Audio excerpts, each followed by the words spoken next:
It's the KQ Morning Show, 92 KQRS. I'm Steve Gorman. This is the KQ Morning Show for Tuesday, March 26th. Good morning to you. Stevie Nicks, age of 17.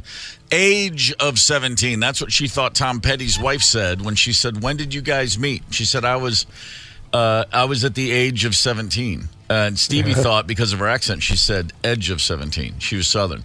I was age of 17, and Stevie went, edge of 17? What a cool way to explain that. It does sound cool. Yeah, and then she went and wrote it, and of course Tom Petty's wife is like, I never said edge of 17. What the hell is she talking about?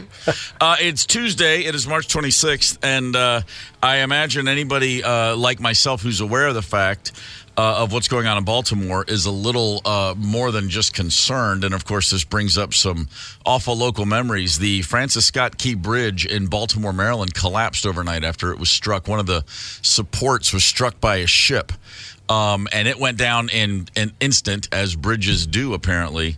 Authorities right now say they're searching for at least 7 people. If it's only 7 people that fell in to the Patapsco River in the Baltimore Harbor, that's kind of a miracle. This is a bridge I've been on a million times. I have a lot of family in that area, and so I was actually awake late last night, and I saw that started coming in I just looked at my phone and saw some alerts on Twitter, and it's just been in the back of my mind and in my heart all morning, just thinking about the fact that, first things first, 1:30 in the morning is a great time for that to happen if it has to, because they're saying maybe as many as 20 people went into the water, which is miraculous, because at any time during the normal business hours, that number would have been in the hundreds and hundreds. This is a bridge I've been on bumper-to-bumper traffic more times than I could count. It's a major artery in a major shipping city in the United States. The Baltimore Harbor, if you know anything about Baltimore, you've got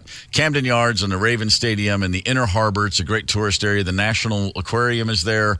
The USS Constellation, Fort McHenry, where Francis Scott Key wrote the national anthem. It's a really historic place. There's a lot of things going on in the Inner Harbor, and this is just a little farther out. This is the last major bridge that a lot of huge ships are going to cross before they will hit the open waters of initially the Chesapeake Bay and then out to the ocean, et cetera, et cetera. It's just, this is a major, major cog now in a city that's, a big shipping city. And, of course, anything on that East Coast, I-95 between D.C. and Boston, basically, this is going to upset, shipping and just normal travel and things for months and months to come. And of course, right now the main thing is how many people are in that water. They've been trying. This happened at 12:30 Central Time, so now we're coming up on 5.5 hours that they've been dealing with this. So, and of course, I know, like I said, for anybody listening and you guys, you can't help but immediately think about 35W bridge collapsing. Yeah. I was nowhere near Minneapolis when that happened, and I remember where I was and when I heard about that, so I can only imagine what that must have felt like, for you guys being here at the time. Yeah, really, really brings it back to home. It was not far from the radio station, of course. Yeah. The 35W bridge collapse. I remember the next morning, one of the first responders, a University of Minnesota Police Department officer, asked if I would like to come over to the scene in the adjacent bridge there, the 10th, and view it from there before the morning show to go in and be able to report on it. So I remember standing out there, eerie summer August morning, with steam still rolling out of many of the vehicles that were trapped below and collapsed on, while they were furiously engaged in rescue efforts at that time. And I was on my motorcycle, completely packed for a Sturgis trip. I was leaving that morning to go to Sturgis, meet a buddy after the radio show, and we were off to Sturgis.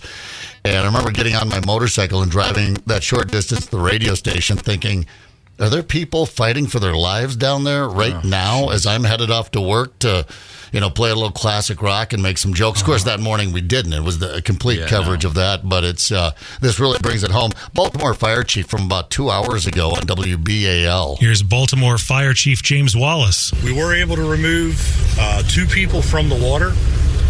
One individual refused service and refused transport. Essentially, that person was not injured. However, there was another individual that's been transported to a local trauma center that is in very serious condition. As you might expect, emergency crews from multiple agencies are responding. They say they'll have better luck when the sun comes. Tone, that when the 35W bridge More went. Beltway 695. Maryland Governor Wes Moore has declared a state of emergency. He says he's working with federal and local officials on this. That's that. Tony, you were sorry, I cut you off. You were about to say something. No. I just remember the scene of anything you've ever seen in a disaster movie or in just a fire and police rescue show. It was that times 10.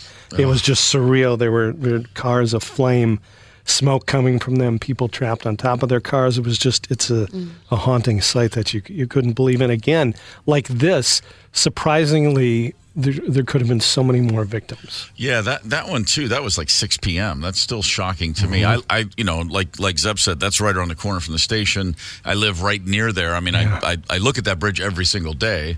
I've been over it now a million times. But when I first got to town a little over a year ago, and I was walking on the south side of the river, and I saw a marker, about that bridge collapse. I mean, this is like my first week in town. I was like, oh wait, that's where this happened. And I was still like, all these years later, my first thought was, oh my God, that could have been so much worse. That should have been, in a way, so much worse. The people of Baltimore right now waking up to just something that a lot of our friends here fully understand and fully relate to. It's a pretty rough morning, to be sure. We're going to get to some other stories, of course, throughout the day. We've got tickets to give away. We've got our normal fare, but we'll be checking back in with this story as more information comes in. It's a very, very dark day in Charm City, a city that I have a huge connection to. Lived there till I was 10 and still have a lot of family up there, and my heart is just aching for all the folks in Baltimore. So we'll be back, and we'll get back into more things happening around the world. I'd say 99% of them nowhere near as heavy as this. So hang tight. Connect with us on the KQ Talk and Text line. 651-989-ROCK. That's 651-989-ROCK. 92 KQRS. I'm Steve Gorman. This is the KQ Morning Show. It's Tuesday, March the 26th. Started the show, and we'll continue to update you on a pretty somber note. A bridge collapsed in Baltimore, Maryland overnight.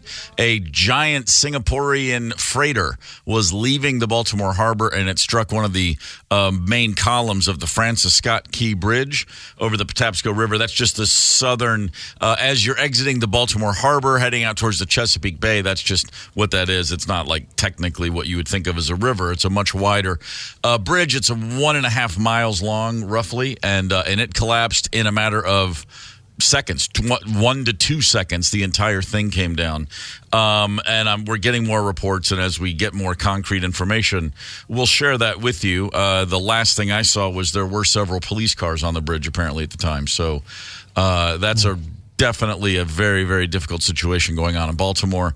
And something that, for me personally, growing up in that area and having family who I know for a fact are on that bridge on a regular basis. I've been on it many times in my life. It's been there since 1977. It's a very difficult thing. And, of course, here in Minnesota, you wake up to the news and the first thing you see is a bridge collapse, and it's going to immediately bring everyone right back to 2007.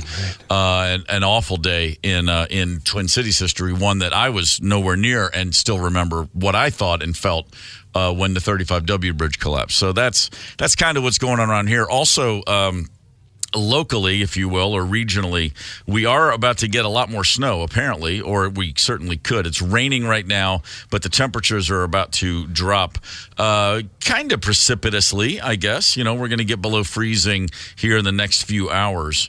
And now they're saying yet another winter weather advisory. So, I guess the fun ain't over yet.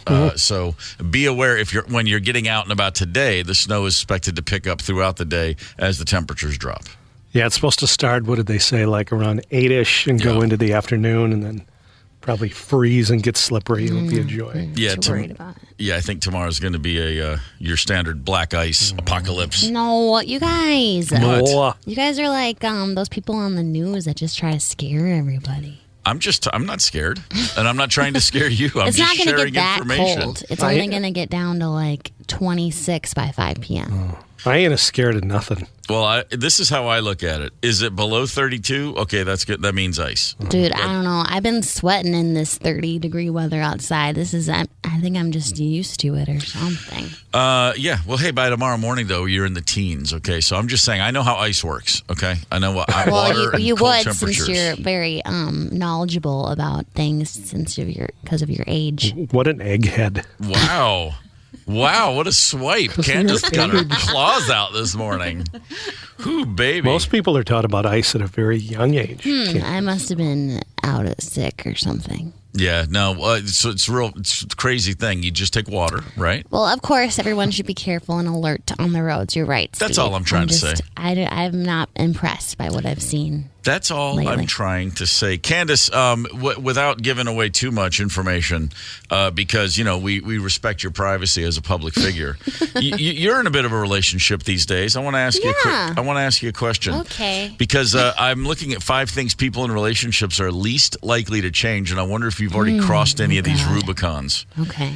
The small handful of restaurants you always go to. Are you guys still out investigating new places, or have you already just got your list set? That's it. There's a couple spots where we really we enjoy going to, but I love, and he does as well, going and trying new places. God, young love is exciting. How about this? What time you go to bed? Pretty standard, I guess. We're totally opposite, so yeah. But you've got that figured out. Who uses which coffee mug? We're not married. Ew. Oh, okay. All right, just checking. I can tell you this: the coffee mugs.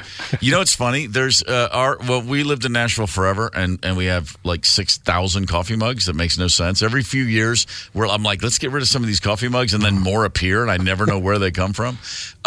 Since we moved to Minneapolis, I put down this gauntlet of we are simplifying. We have a small place. We're not, the kids. There's room for the kids when they're here, but it's just me and Rosemary and Chauncey and Milo.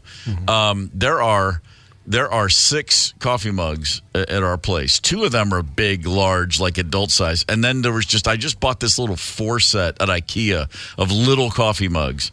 And the reason just because that was the first thing I thought. And I was like, well, I don't need so much coffee. And then, of course, after a day or 2 of using those, I was like, what the hell's wrong with me? I go to Target. I buy 2 big mugs. That's it. I refuse to allow more. I'm like, we have 4 that just sit there on a shelf, and if anybody comes over, they can use one of those. And then I have 1, Rosemary has 1. That's it. I refuse to allow new mugs in the house. It's for company. Yeah, you don't need any more than that. It's insane. There's something about it, though. I mean, I always am out and I see like really cute coffee cups or like really cute tumblers or something, and I have like this urge that I have to fight against to buy them because it's like I don't need them. I already have one, but there's some cute ones out there. The ones, we had all these mugs for years in Nashville. There's 2 that I would use. That's it. We have a set of mugs. One has an S and one has an R for our initials. And I'll grab either one of those. I don't care. But then one year for Father's Day, the kids just got me a coffee mug that could also almost be a cereal bowl. It's just huge. And in giant block letters, it says Father. and I don't even think about it doing that anymore, but I'll use that mug. But anybody who ever sees that mug in my house goes, what is wrong? I'm like, I didn't buy that for myself. I'm not walking around like, I'm not the guy who, I don't have T-shirts that say patriarch. It's just what it is. Well, you're a former priest. Tell him that. Well, I prefer to say former Padre. Yes. It just rings out a little bit better. Breakfast is something people in relationships, once they get stuck, apparently they rarely change. We change up our breakfast menu occasionally, but we both have just 2 or 3 things that we go to. I will eat the same breakfast every day of my life if left to my own devices, and that is an omelet of eggs with an egg white or 2, and then some sort of protein and cheese wrapped in a tortilla. That's it. Wow. Just a scramble or an omelet. Make my own homemade breakfast. If I'm by myself, I make a breakfast burrito type thing 7 days a week. Never think twice about it. Hot sauce. Bougie. It's all a man needs. Egg whites? How do you do all that? You got to take the yolk out? I don't do it myself. No, I just open it up. It's a little looks like a miniature milk carton. Gotcha. And I just add to it. Although lately I've been reading that I don't need to worry about that because the whole cholesterol and egg thing is way overblown. So now I just mostly just go crazy on my eggs. Go yolky crazy. I don't, and I love oatmeal and I love granola, but then those things make me hungry again after a couple hours. Yeah. And you rock the eggs and a little bacon or sausage or chuck it in there or put it in a tortilla. and I'm not hungry for hours. It does the job, Steve. It sure does. But puts a little meat on my bones. What can I tell you? It is Tuesday. So I imagine our friend Mike Evans is going to have a thing or two to say about that. Mike Evans' Hollywood Report coming up. Hang tight. Connect with us on the KQ Talk and Text line. 651-989-ROCK. That's 651-989-ROCK. 92 KQRS. I'm Steve Gorman. This is the KQ Morning Show. Let's get right out to the West Coast. Time for Tuesday's Mike Evans Hollywood Report. Hey, good morning, Steve, Candace, Zeb, Tony. Good morning to everybody. Hope everybody's having a great week. And we start off with a special announcement.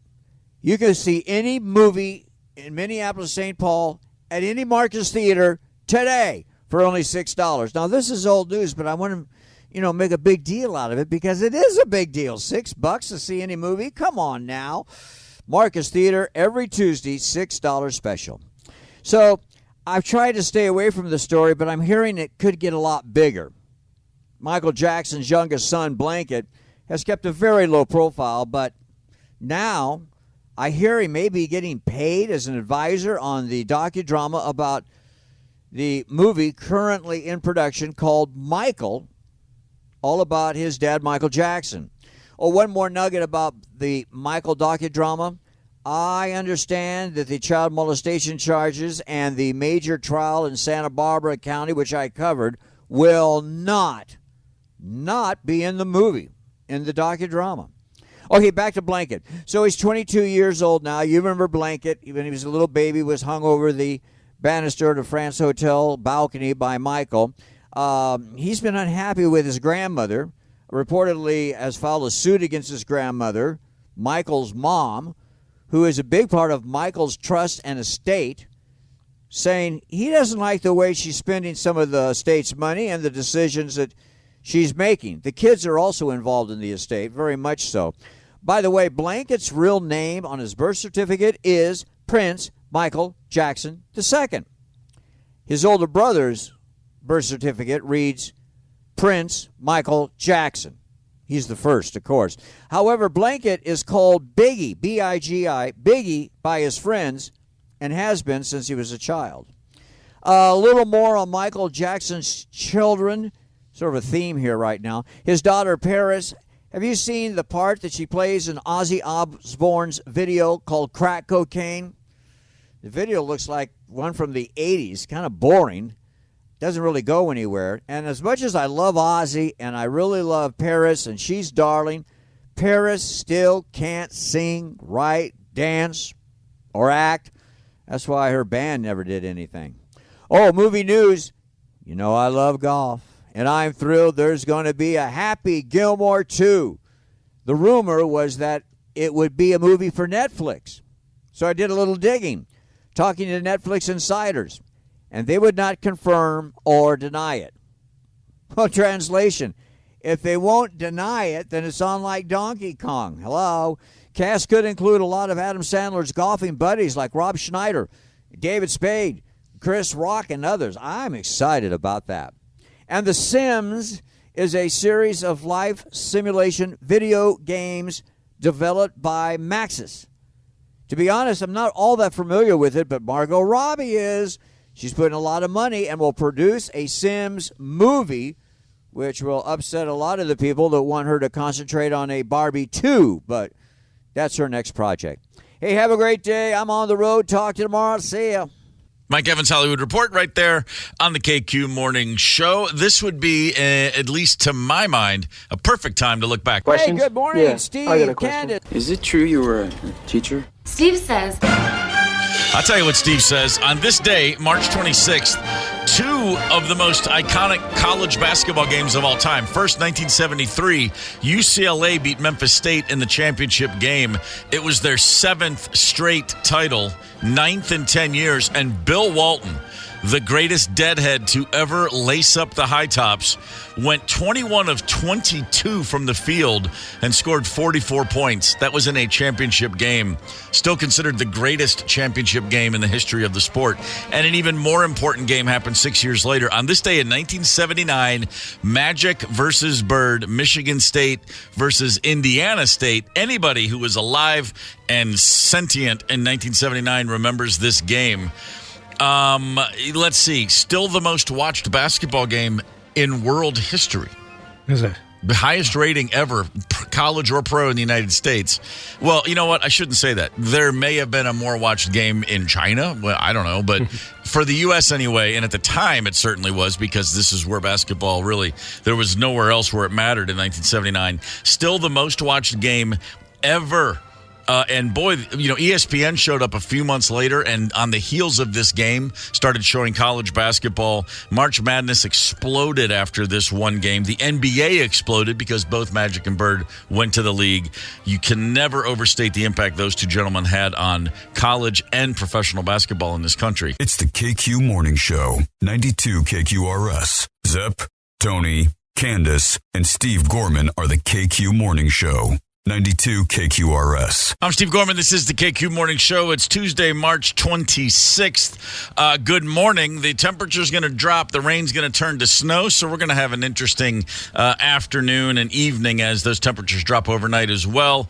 Just be aware, be safe. The biggest story of the day anywhere in the States right now is Baltimore, Maryland. The Francis Scott Key Bridge, which is a major connector just south of downtown Baltimore, was one of the support beams was hit by a Singaporean freighter at 1:30 a.m., and the bridge, the center section of the bridge just collapsed in a matter of seconds. And if you see the videos, which are everywhere, I know for a lot of us here in Minnesota, it's going to bring us right back to 2007. It's a very, very difficult situation happening in Baltimore right now. And now, as the sun has come up over there, the helicopters are up. You can see new images. The ship is still just right there, stuck in place. I would imagine that they're going to be going on the ship and looking at all of the cameras and all of the GPS devices. They'll be trying to figure out how in the world this happened. Right. There is a wide open area at the center of that bridge for ships to go under, and this ship, with a good head of steam, just drove directly into one of the support beams or whatever you would call that, and a large section of the bridge. The entire bridge is 1.5 miles long. The middle section collapsed in literally a second. I mean, it just went down like a house of cards. Just goes to show that I know nothing about bridges and how they're built, but apparently that's what happens when you hit a bridge like that with a ship that big. It doesn't take too much to bring that sucker down. Or was that just a sweet spot structurally? I guess so. I mean, that's what it must be. It's a rough day in Baltimore, Maryland, a town for which I have a tremendous affection. I lived there till I was 10, and I still have a lot of family there. It's a difficult thing. And we already mentioned on the show here, you go right back to, we're a mile from the 35W bridge that collapsed back in 2007. I see that bridge every day. I wasn't here. I was nowhere near here when that happened, and yet that's on my mind constantly. It's one of those things, once you hear about it happening anywhere, it stays in the back of your mind. And for, I know, a lot of us here in Minnesota, it's a very, very visceral, immediate thing. So I say this quite sincerely. I imagine a lot of people are waking up, turning on the news, and going right back in. This would be, I guess they would call a triggering moment for a lot of people who lived through and had any connection to that bridge collapse here. Everybody did on some level, but it's a tough morning for a lot of people. So, our hearts are with you. It's, Zep, you mentioned you were there the day after Tony.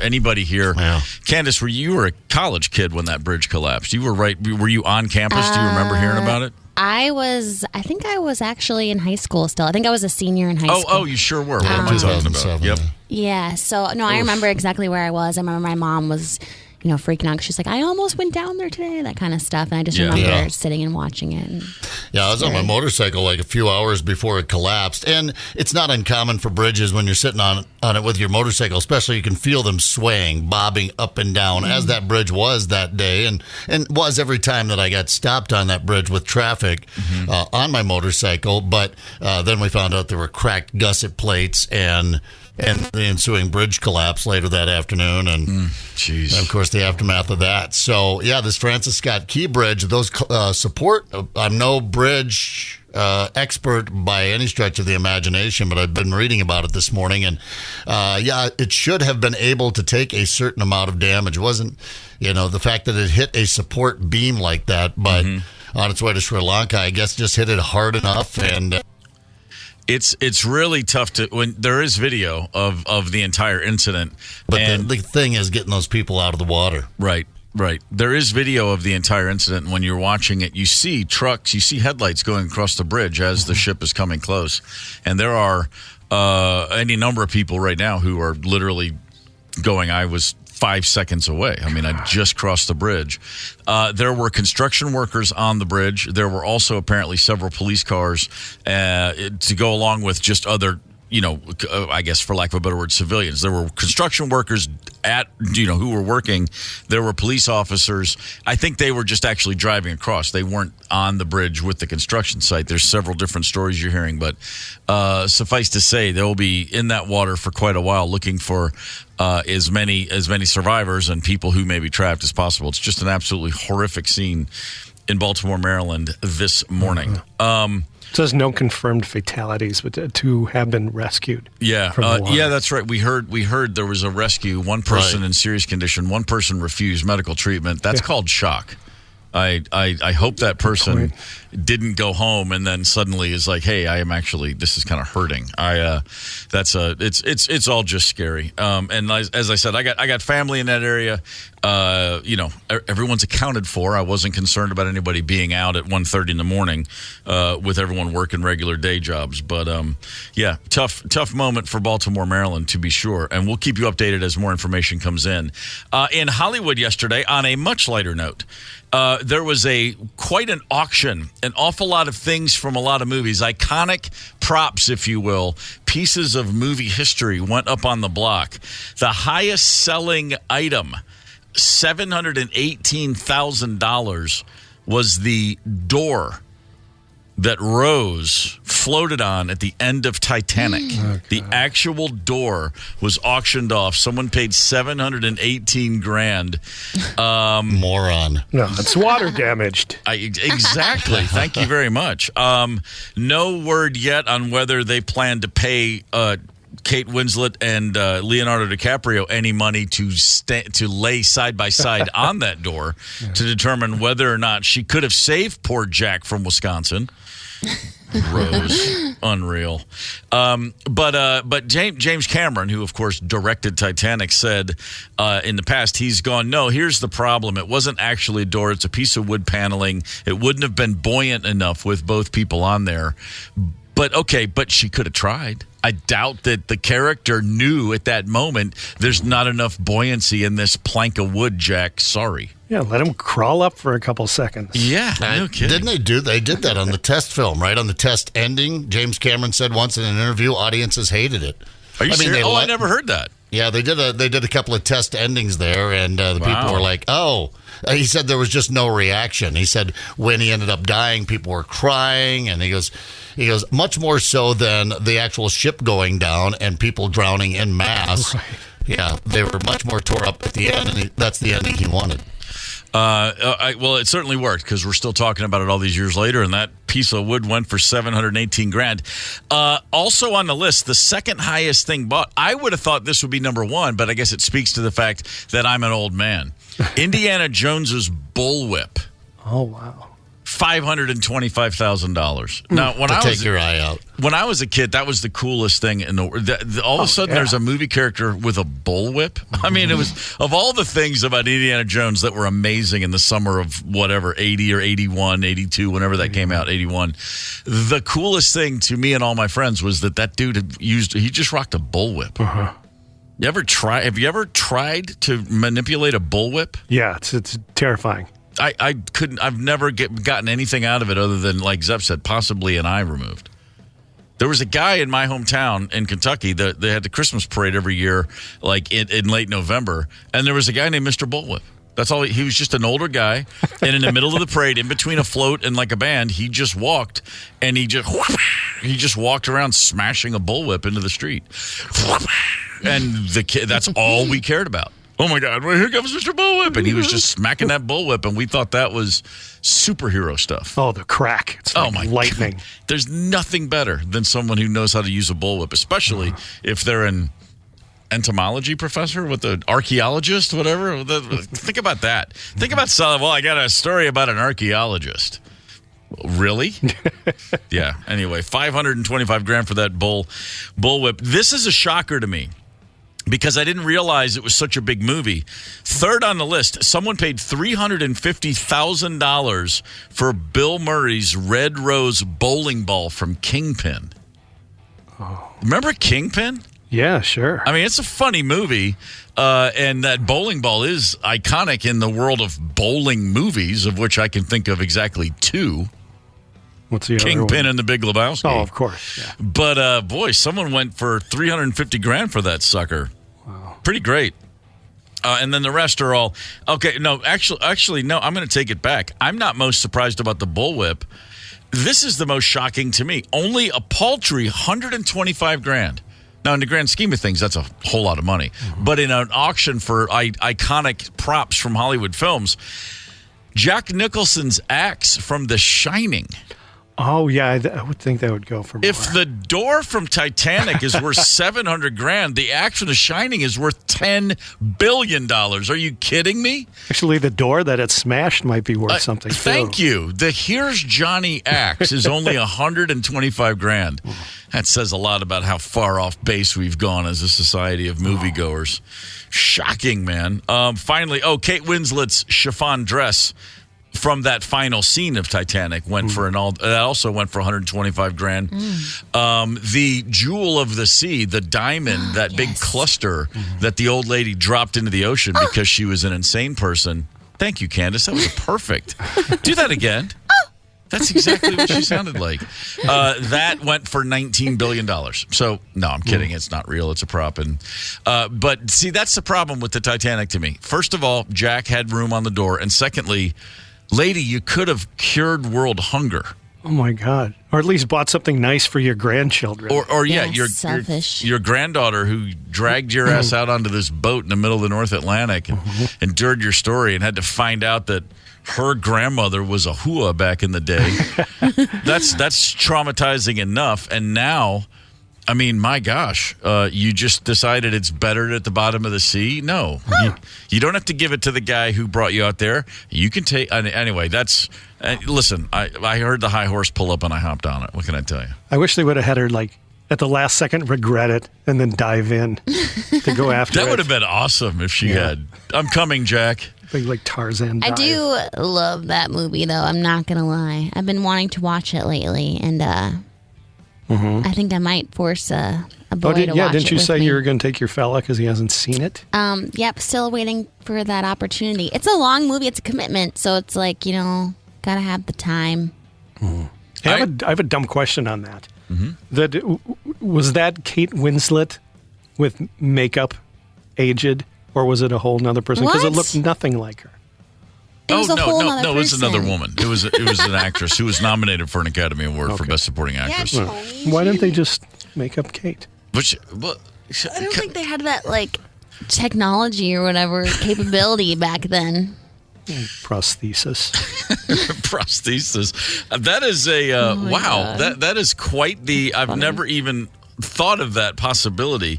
That being the case, that was a woman named Gloria Stewart, who I believe was 172 when they shot that film. It always bothered me. It didn't look like her. No, it actually didn't look like her. So, no, let's see. Gloria Stewart, she was nominated. Let's see. She was born in 1910. So, yeah, she was in her 80s when they shot that bad boy.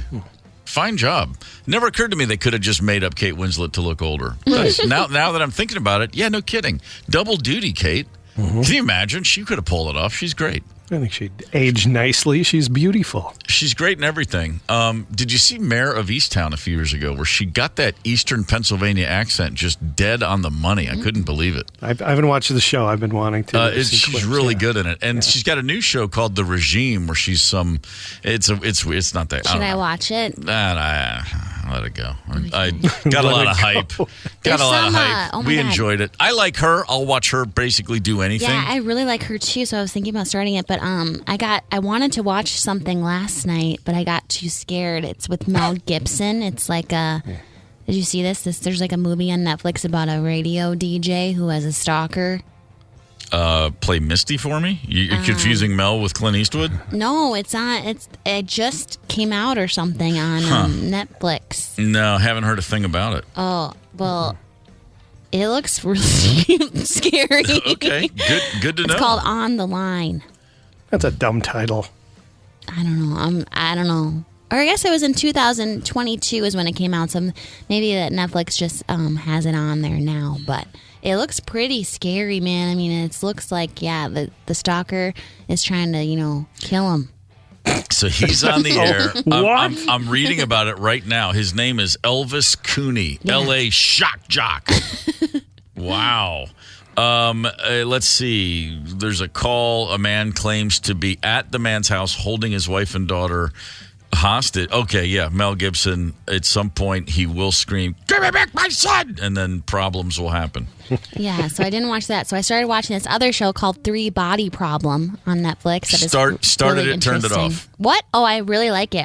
It was kind of it's one of those shows that makes me feel really stupid.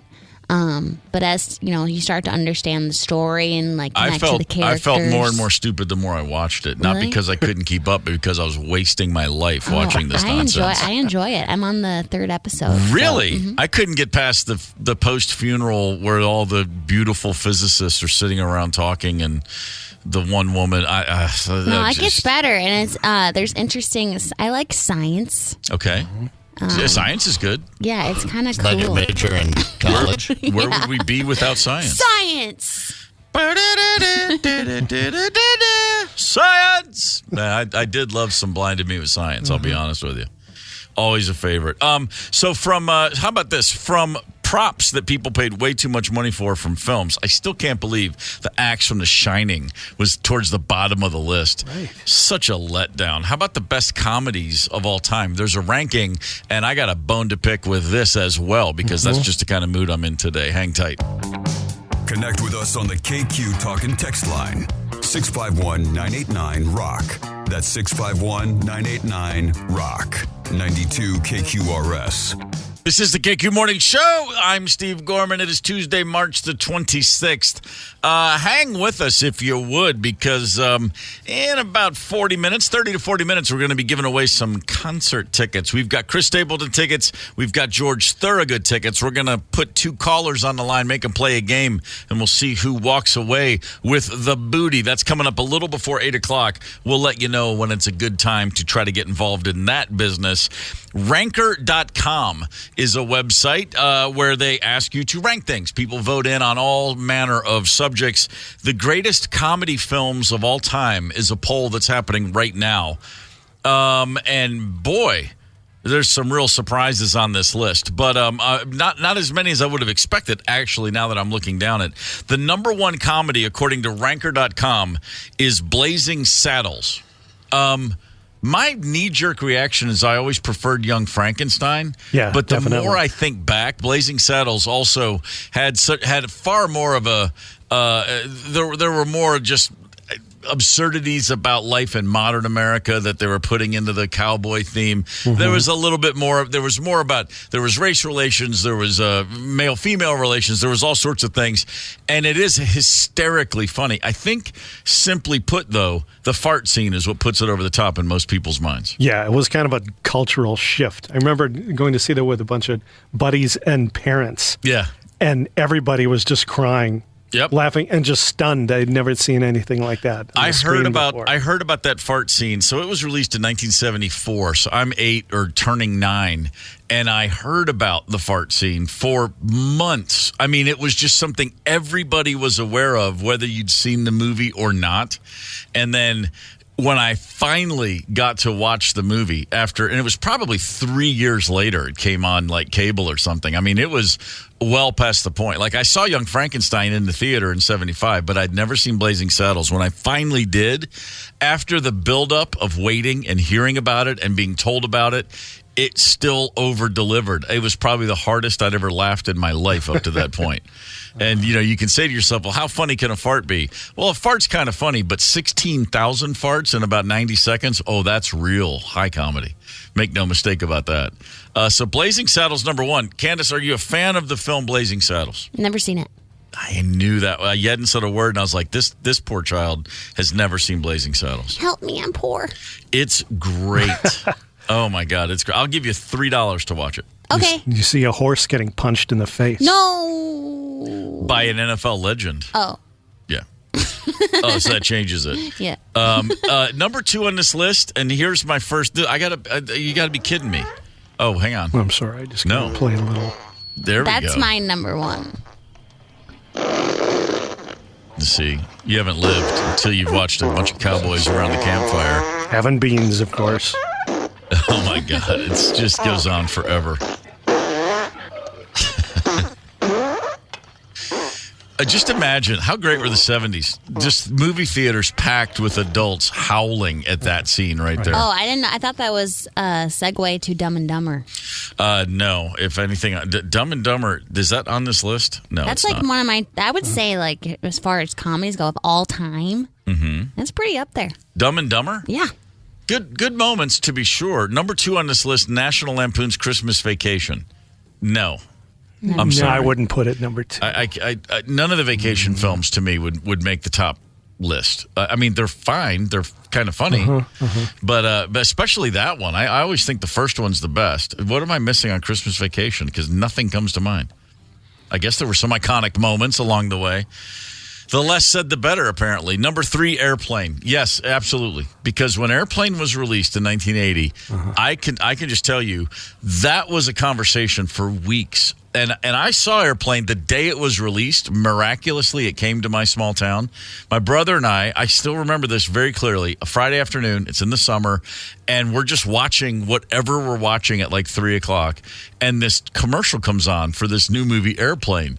And the 30-second trailer, right away, we're laughing, going, oh, my God, that looks insane. And then we got an afternoon newspaper in our little town. I opened the paper, and I go, oh, my God, Airplane's here tonight. It had just opened, and we went to see it, and I was physically ill from laughing at the end of that movie. I'd never seen anything like it. And I can put Airplane on right now, and any moment in the movie, if I turn it on, I just sit there and stare at the TV. That's another one, too, that was just a universal experience that everybody had. And just correct it because of the absurdity. The 2 comedies that came out like in the 80s that I saw, in the first week Airplane was released, I think I saw it 3 times. And the same with Pee-wee's Big Adventure. Oh, Pee-wee. I went back, it just kept going back, just out loud laughing. The theater itself, just insane amounts of laughter. 651-989 Rock is the KQ Talking text line. Candace, we have a call. Mindy from Hinckley. Mindy, good morning. Good morning. What's going on? I just wanted, you were talking about Blazing Saddles, and a couple of years ago, my husband and I were watching it on cable, and they bleeped out the fart scene, but left the big N in there. What? Really? Yeah. Wow. That was funny. We were like, what? That's insane. Oh, that's just... Thank you, Wendy. That's just bizarre. That's, yeah. Yeah, boy, that makes no sense at all. Number 4 on the list, Monty Python and the Holy Grail. Yes, I will endorse that heartily. Monty Python and the Holy Grail, in my mind, has not one moment that's not funny. I don't think there's a single line in that movie that I won't laugh at watching. Even if it's a direct line, even if it's just the way it's delivered and the absurdity of the entire construct, that is as funny as a movie can possibly be. Yeah, steady throughout. The movie starts with the like the opening credits, it goes sideways, and then it comes up on the screen.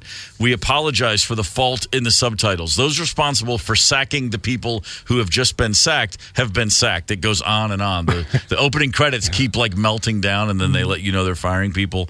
But the idea that that just starts with the whole "bring out your dead" and the cart of dead bodies. And one guy goes, "I don't think I'm dead yet." I mean, it just gets right away. You're just going, I've never seen anything like this. When I was a kid, I could not get enough of the show or the movies they made. My Cousin Vinny. Oh, I like that movie. It was pleasant. It's movie. fun. There's good moments when she explains the car stuff. That's interesting. But really, like a top 10 comedy of all time. How about The Princess Bride? No. No. Well, I love that movie. Maybe not as a 10. comedy. Maybe Top not 10. just as a great movie. It's a great movie. Yeah, it was awfully charming.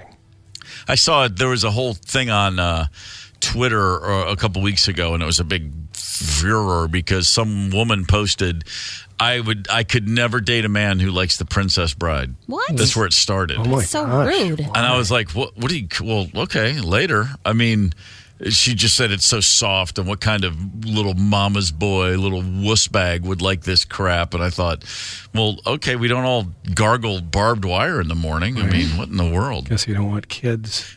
Yeah, no kidding. Young Frankenstein, yes, all day long. Absolutely. On the list. Absolutely stupendous. Caddyshack is on the list. For a certain genre, I don't know how well that holds up to the younger kids. I should ask my son. I mean, he loves golf. He likes comedy. I don't know if he's ever seen Caddyshack. I can tell you that in 1980 or 81, that was one of the most Caddyshack and Animal House, the two movies that everybody loved, but that everyone then quoted. That's when I remember everybody just speaking to each other in like the lingo of a film. The first time I did that was Caddyshack. Everybody did Carl, but to become the Masters champion, that whole thing. Yes. Everybody just walked around as Carl Spackler running his shtick. But there were so many lines. All of Ted Knight's lines in Caddyshack. You'll get nothing and like it. I mean, we used all of those all the years I was in high school. Yeah, that and Fletch too. I found a lot of people quoting from that constantly. Yep. Yeah. Fletch isn't on this list. Yeah, thank you very little. I think people really Chevy Chase just crossed some line years ago where it was like a lot of people just decided he wasn't funny, but when he was going in the early days, man, he was fantastic. The movie he made with Goldie Hawn in San Francisco. Is that Foul Play? Foul Play. Fantastic. Yeah, that was cute. Yeah, really good. He just had a hot minute there, man. But I think Fletch was definitely his apex. Certainly makes sense. National Lampoon Animal House is number 20 on this list. That is an affront to all things comedy related. That's a top 5 all time. There weren't movies like that until that. I mean, that just changed the way people looked at comedies. And you can look at it now. And every year in the Oscars it comes up like comedies never get nominated. People just don't take comedies seriously, which is a weird thing to say. But if you look at Animal House right now, I mean, I mean, people will laugh when I say this. The performances are all stellar. It's perfectly acted, perfectly shot. Everything about that movie is perfect, and people have been ripping it off for years, and no one's ever touched it, to my mind. Oh, it was perfectly cast, and it was just anarchy. Absolutely insane. A tough movie for an 8th grader, 9th grader like me to see, because then I had a few years where I literally, and I didn't realize this at the time, but when I got to college, my first semester was spent being continually disappointed. And then at some point it dawned on me, I was like, oh, I literally thought Animal House was going to be what college was going to feel like. It was a documentary. Yeah, pretty much. That was not my experience on any level. I mean, it was fun. We were having a good time, but there was the jukebox was very different. It was Flock of Seagulls instead of Otis Day and the Nights. It was a very different vibe. No toga parties. No, not a single toga party to be found. It's a cool movie. I saw it, once. I don't know. My list is just totally different. I'm sure it is. I mean, and a lot of it has to do with, nostalgia probably. But I have all the 90s stupid movies, like Austin Powers, Just Friends, The Hot Chick, Wayne's World. Whoa. Pump the brakes. Austin Powers, okay, granted, very funny. Yeah. What was the next one you said? The Hot Chick. The Hot Chick? Yes. Don't even know what that is. With Rob Schneider. Rob Schneider's never been and never will be funny. That's Sorry, like one I'm of my sorry to favorite break that movies. news to you. I'm with you. Yeah, you guys are just different than me and less cool, I guess. And then Scary Movie was like the funniest movie to me and my friends when I was growing up because it was just spoofing Scream, and there's so many like jokes in that movie that we would. Wait a minute, reference wasn't all the time. Scream a spoof, or was that actually scary? No, too? it's actually very scary. Scream is scary. Yeah, when you see it when you're sleeping over at your friend Laura's house and you're not supposed to be watching scary movies at 8 years old. Yeah. And Scary Movie was like the one that made fun of Yes. that. Oh, okay, because I haven't seen any of them, and I thought Scream was a spoof as well, but I guess obviously that was not When you it. see it when you're an 8-year-old. But is it what is Scream? That's Drew Barrymore, right? Yeah. Okay, so I do know what it is, but I just didn't know what. I mean, I know of it. I just didn't know what it was. And then, so what else? So the hot chick, Wayne's World. Wayne's World. Okay, Wayne's World's really funny. Sure, good moments. Mr. Deeds is my favorite Adam Sandler movie. Okay, That movie's pretty crazy. Can't go there with you. Yeah, I don't know. I like all the 90s. And then I said earlier, Dumb and Dumber. That's a classic. You guys are crazy if you don't like Dumb and Dumber. How about Hot Shots with Charlie Sheen? Do you remember that? That was a spoof on like Rambo and action movies. I never saw it. I remember it. Yeah, it was funny. Was that the same guys that did Airplane, or is in that vein? That same kind of vein. It was trying to be that. You know what same else they style. did that was great is Val Kilmer's Top Secret. Yeah, Top Remember Secret that? was good. Really good. I love the whole combination of it's World War II, but it's also the 60s, and then it's also the 80s. It was like the time frame was totally backwards, or just jumping around. But I remember the one conversation. The two things that I always remembered right away was, I know a little German. I was like, excuse me, do you know any German? I know a little German, and he's standing right over there. And then they short to a midget and lederhosen waving. And then the other one was, actually, now that I'm saying that, it's all coming back to me. But just all the French resistance fighters, their names. And they were all like, the large black guy was Chocolate Mousse, of course. The one guy goes, this is Deja Vu. And the guy named Deja Vu goes, have we not met before? Yeah. Just that whole list of the French guys' names. But Val Kilmer, just a sterling performance, as per usual. Full commitment from Val. He was cool. There's a handful in there of my favorites. They're not on the list. Like, well, you and I both love The In-Laws. I think that should be on there. On my personal list, that's top three, no question about it. Like Broadcast News, that's one of my favorites. I can never ever turn that off if it's on. I watched Broadcast News within the last year. Did you? Yeah, because I was. You know what it was? Right after I got to town a year ago, I got sick. Like third week here, I got COVID, and I missed a few days. And I was sitting at home, and it just came on, and I thought, I haven't watched this start to finish in a while. And it. What do they say? It was revelatory. I mean, it was. It holds up 1,000%. Yeah, it does. It's still so funny and so smart. And I loved it when I saw it when I was like a college kid and thought it was awesome. But yeah, man, Broadcast News to this day, every bit of it holds up. It's phenomenal. The Jerk is not on there. Spinal Tap is not on there. Oh, come on. You ever see Crazy Stupid Love?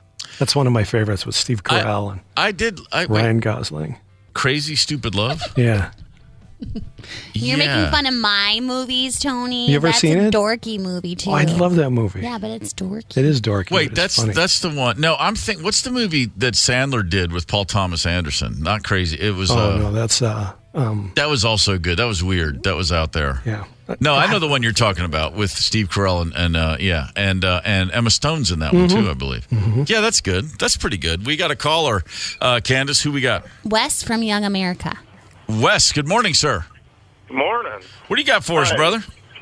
Well, I think you guys are missing a few movies. You're forgetting American Pie, Porky's, and Police Academy. Let me guess. Born in the 70s or late 60s?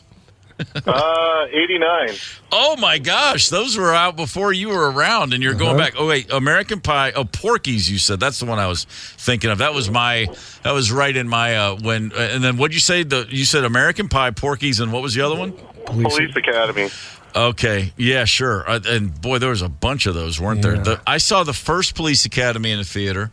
I remember that. Saw the first Porky's, and I've never seen any American Pie content. Oh, the first one especially. Really? I'm missing out? Yeah. All right, fair enough. It's pretty good. Yeah, I'm certainly aware of it. You see people reference it constantly, and I'm aware of some of the thematic,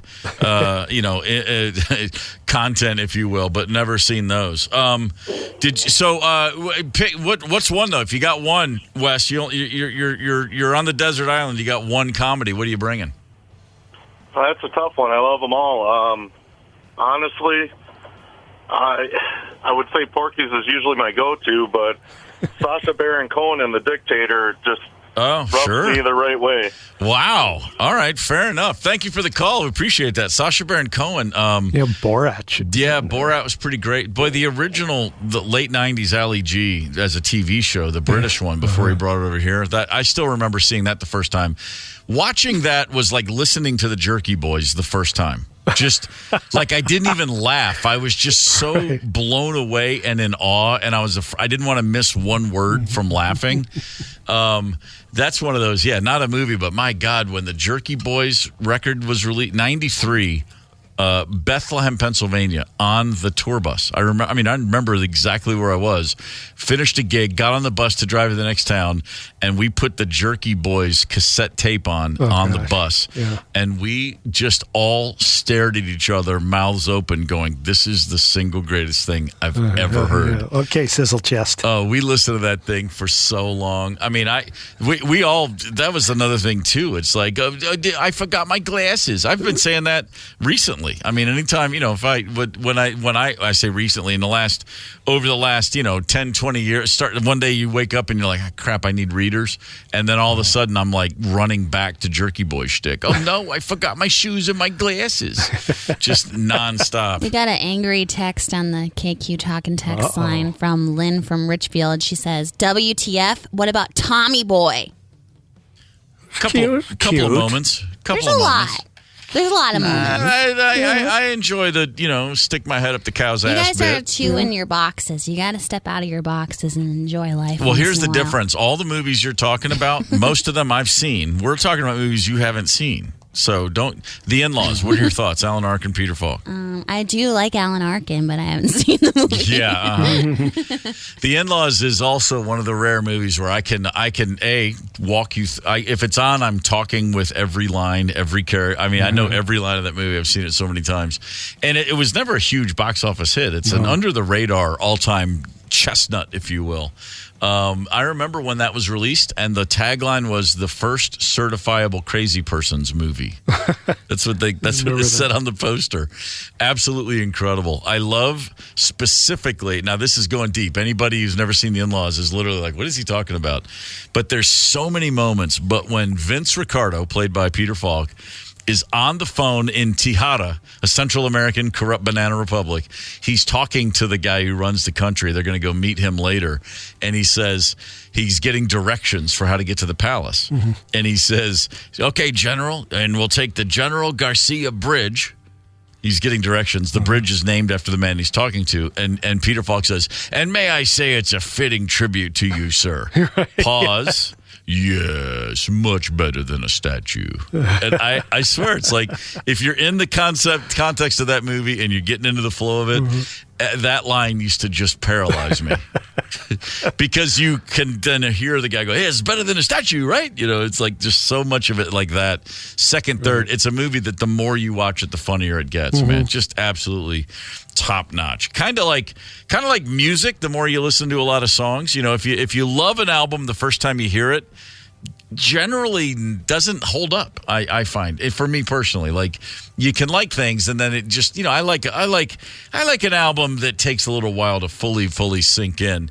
And I'm making that point because Chris Stapleton is a songwriter who, before he was an artist performing his own songs, was writing songs for other people. And he's one of those guys who's got a handful of songs that I have heard and been like, yeah, it's a pretty good tune. And then like the third time I hear it, I go, holy crap, that is a great song.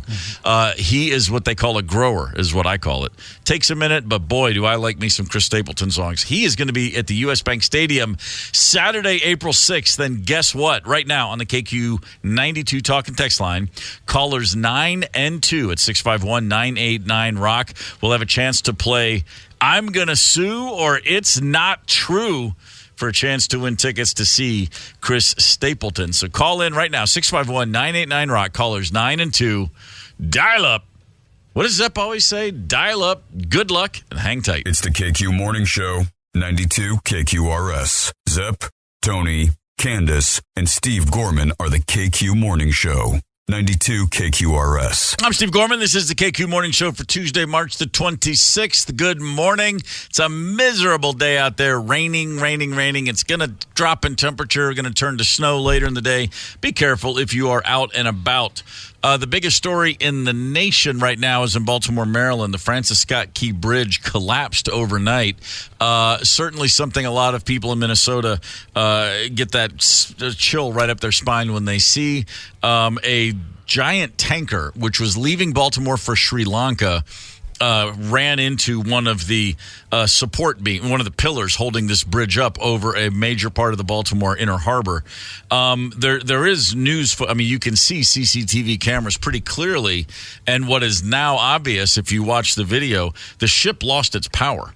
It goes completely black, and then the power returns, and then it goes black again.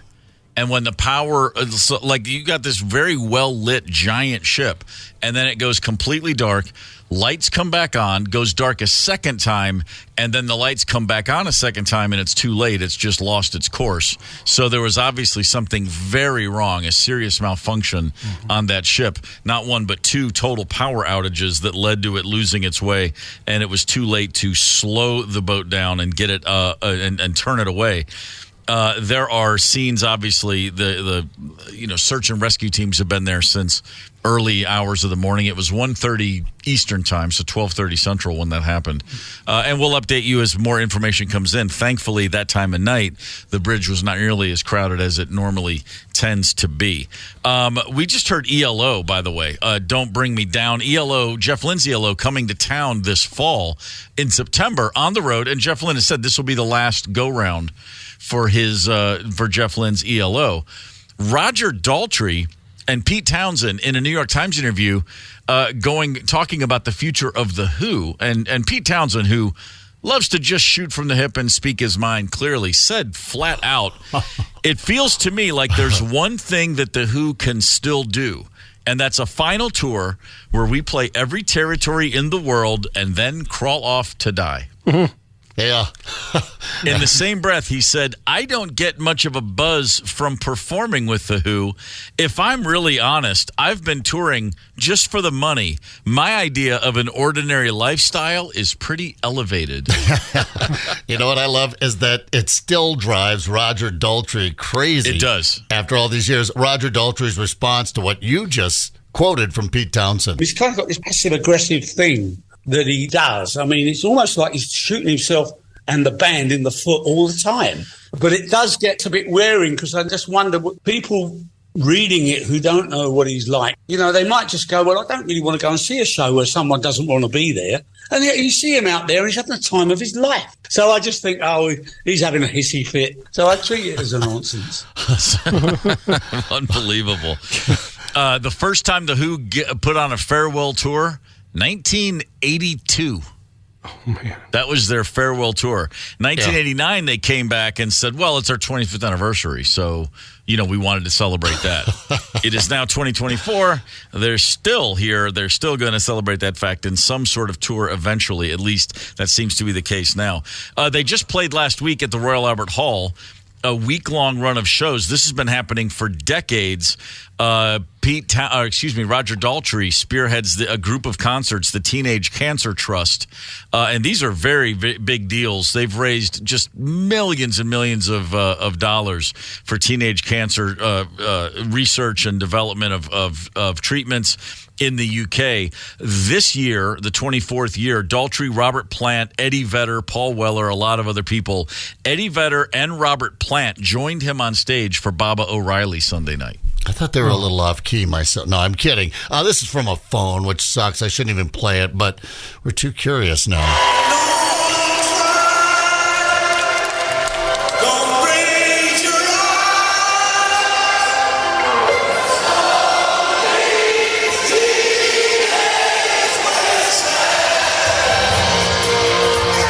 There's a sample of it. Bam. Why not? It still sounds good to me. Yep. I played in 2004. I was at the Royal Albert Hall playing at one of the teenage concert gigs with Stereophonics, a band I was touring with that year. They were one of the headliners. But before the Stereophonics set, there was an acoustic set, and it was Kelly Jones, who's the singer of Stereophonics, Noel Gallagher from Oasis, Paul Weller, who was in The Jam originally, and then his solo career. Paul Weller is as big a British singer-songwriter the last 40 years as there is. He's a giant star in the UK. So you got Kelly Jones, Noel Gallagher, Paul Weller, and Roger Daltrey are going to go up and do a song together. Three guys playing acoustic guitar and Daltrey standing there singing. And as they're walking out to go perform, they're going to do Magic Bus. And as they're doing that, Daltrey goes, well, someone should keep time. And Kelly looks at me and goes, oh, grab a tambourine. Come on. Oh, and I nice. said, sure. Yeah, no problem. I walk out, and I stand behind these three guys on stools who are playing acoustic guitars, all three of whom have a very different sense of where the time should be. They're starting to play the little riff, and they all play it a little differently. And Daltrey is looking back, and he's looking at all of them like, who's leading this? Because you got three different guys who think they're chugging away in the pole position. And so then I find like a place I think it sits, and I start hitting a simple, and it's just chick, chick, chick, chick, chick, and I'm waiting. And then they all kind of fall in with me because there's someone keeping time in the tambourine. And Daltrey starts singing, but then again, the three guys aren't hearing each other. It was fine. Everybody in the house enjoyed it. It's Daltrey singing Magic Bus with these three giant rock stars playing acoustic guitar and some completely anonymous dude playing tambourine, as far as anybody in the house knew. But Daltrey was getting really frustrated with it, and he starts blaming me. He's like mad at me about it. What do you do? And he's glaring at me like, "Come on!" and trying to tell me where the one is, and I'm like, "Dude, don't tell me where I can play a tambourine in straight time." We walk off stage after it. Place is going nuts. And he goes, well, I don't know who told you knew how to keep time. I mean, and he's dead serious. He's angry at me. And I looked at him, and I said, hey, dude, your problem ain't with me. Like, get over it. And he really took exception to me. Who am I to say? He has no idea who I am, of course. But then I said something else, and Kelly goes, oh, it's fine, let it go. And Noel's everyone's kind of laughing about it. And then he had another go at me, and I looked at him and I said, hey, dude, listen, I've seen you dance. You and time, that ain't a thing. Oh, good for you. That's awesome. Let me tell you something. He started spinning his microphone with the cord. He thought about punching me right in the face, I can promise you that. He was not pleased. He's done and as it soon before. as I'm saying it, I'm like, why do I care? This is his thing. He's raising money for teenage cancer, and I'm getting pissed off that he's pissed off at me, and I just had to let it go. The guys in the Who have just always been cantankerous. I saw him over, God, where was it? Was it Target or Excel? Doesn't matter. It was many years ago. And he stopped the show because someone was smoking a little grass in the front row. And he's like, I can't do it. I can't. If there's pot smoke, then I lose my voice. I can't do it. I'm like, you're in a cavernous building. Is it really going to, can you set a fan up there and make your beautiful blonde hair kind of keeps it out of your face? And then Pete stops the show and he's like, you're supposed to go with an animal, and they're yelling at the crowd and everyone's laughing and having a good time. But I think the guys in the Who have just, maybe they have been at it just a little bit long. I know we have a game show to get to, but Roger Daltrey recently, like in the last week, talking about he only smashed a guitar once and regrets doing it. Well, actually, I've only ever smashed one guitar, and I'm really sorry I did it. Oh, really? I don't know why. Just a thing came over me. I don't know. It was in Australia, and I've always regretted it. That was like killing the wife. Like killing the wife. Oh, exactly like they're that. Cut from a different cloth. Okay. Not the reference I would have gone with, but hey, there you have it. Anybody who thinks I'm making up what a little surly prick he can be got a different thought now. Wow. Holy smokes. You know what? Chris Stapleton is not a surly prick. He's a hell of a guy, and he's at the U.S. Bank Stadium April 6th. We got tickets to give away, baby, and we're going to do that right now. 2 callers are ready to play. Tony, what game are we going to play today? We're going to play something different today. Sue me. The KQ Morning Show presents... I'm going to sue. Or... It's not true. Sue. Wow. I thought about going with Yabba Dabba Sue, so I put that in there. I don't know. We can vote on it. There's a mountain of ridiculous and frivolous lawsuits backing up the courts, so we ask you, are these real lawsuits or are they made up? It's just a little challenging game of true or false. I like it a lot. Hopefully our contestants do as well. Candace, who is caller number 1? Vince from St. Cloud. Vince, good morning, sir. Good morning. Are you a Chris Stapleton fan? I've heard some of his songs. He's all right. Well, I have a feeling if you go see him, you're going to come away very much converted. Let's play it. I'm going to sue or it's not true. Good luck, sir. Okay.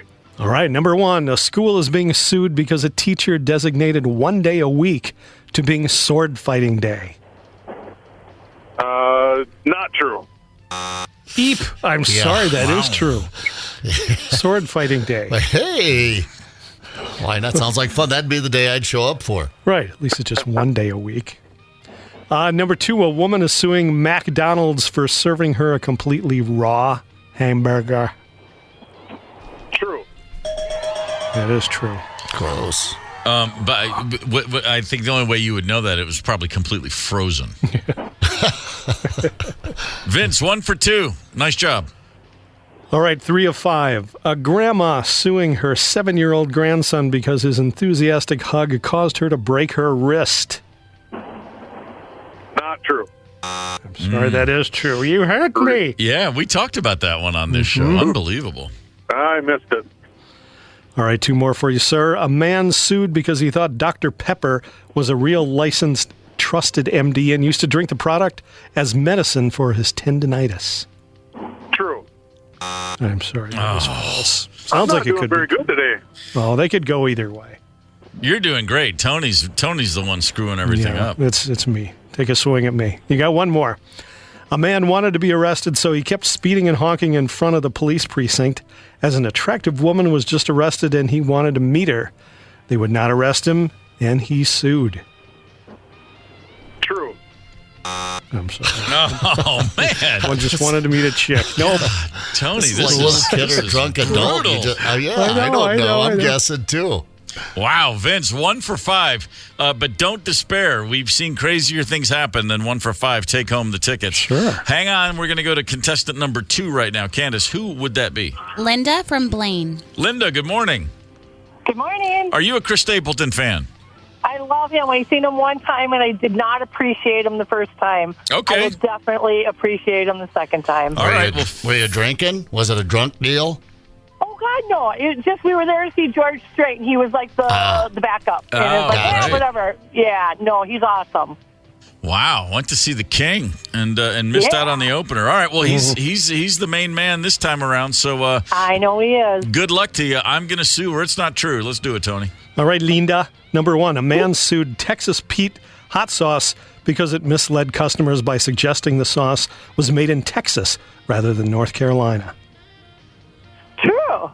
That's true. Yeah. I love your enthusiasm. Number 2, a Florida woman filed a $5 million lawsuit against Kraft claiming its mac and cheese cup packaging lied and didn't take into account the time it took to open the box, add water, and stir in God. the cheese. That's stupidity, but I'm going to say true. It is true. Wow. Linda knows a nefarious lawsuit when she hears one. Hell yeah. All right, number 3, a man in Portland sued his coworkers and his company because they often referred to him as Jimmy, where his legal name is Jim, and he found it to be a hostile workplace. Sounds ridiculous, but true again. Sorry, it is not. Jimmy didn't do All that. right. Gosh, darn 2 it. for 3. 2 more to go, kid. A woman sued the band Guns N' Roses and their parent record company as she claimed it was always her original stock answer whenever she was asked what she would like for her birthday or for Christmas, and claimed the idea was stolen from her. Oh, my God. False. Correct. Woo. Good And job. your last one. Wait, I'm sorry. What? What did I miss on that one? I was thinking the same Right. thing. Whenever she was asked what she would like for her birthday, she would say Guns N' Roses. Oh, she the band name. Okay, Yes, got she it. thought she was Okay. being clever. Wow. All right. A man sued a Houston fire department claiming that his fear of fire was a disability, and by not hiring him to be a firefighter, he was being discriminated against because of his disability. False. Oh, I'm sorry, that one was true. Okay. Oh. Yeah. God, the people out there. But you went 3 for 5, Linda. That means you are sitting on 2 Chris Stapleton tickets for Saturday, April 6th.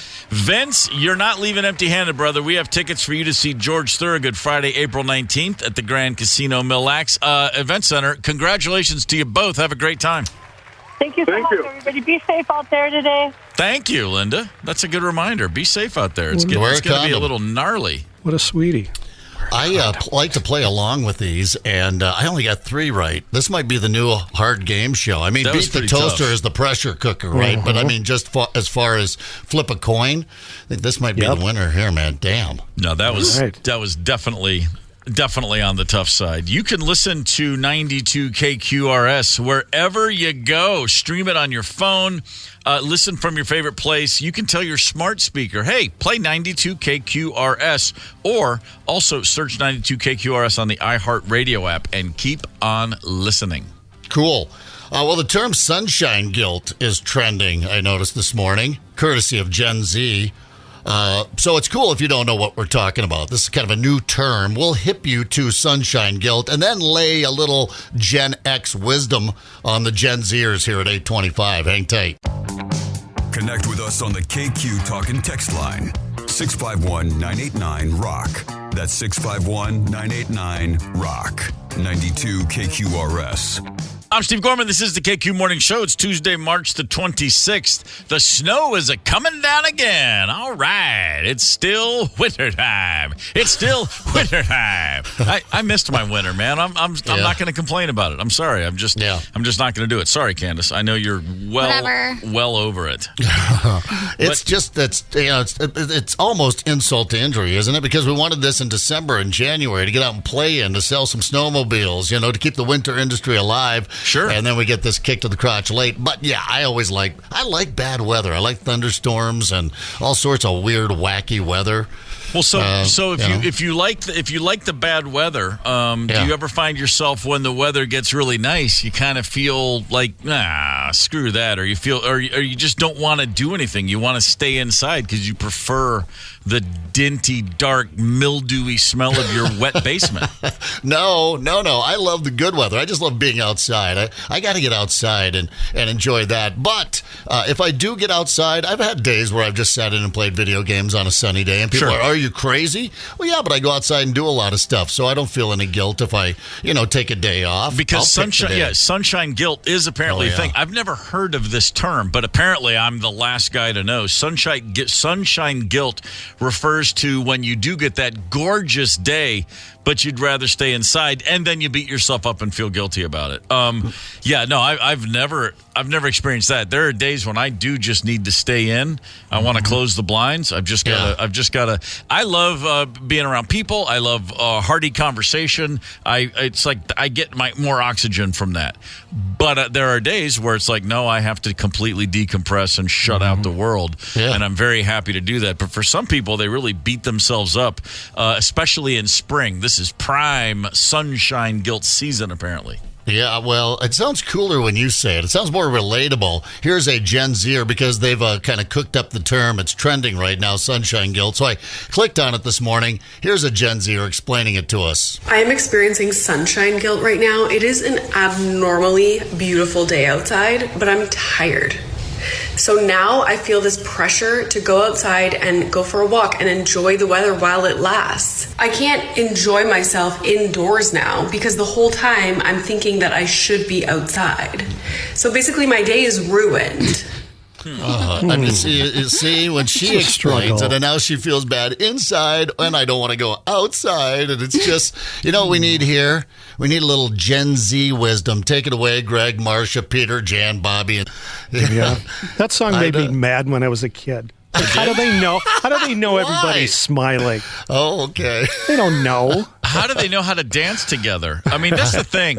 The Bradys, they were just normal kids from the valley, right? But then they walk in a TV studio and suddenly it's like 6 little Sonny and Chers up there.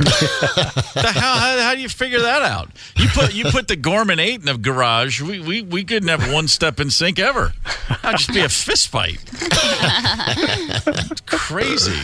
Wacky Brady kids getting after it. They're crazy. Man, Sunshine Day was pretty strong. The other one, keep on dancing all through the night. Man, that was rocking. Isn't that the Silver Platters? The Silver Platters. That's exactly right. Nice. What was that for Mike and Carol's? What would it have been? Their 5th anniversary or something? They were just married when the series started. Yeah, what's the silver anniversary? My parents' silver anniversary, their 25th anniversary. I remember it well because it was my parents got married on New Year's Eve. And so for their 25th anniversary, the older siblings of my family they hatched a plan.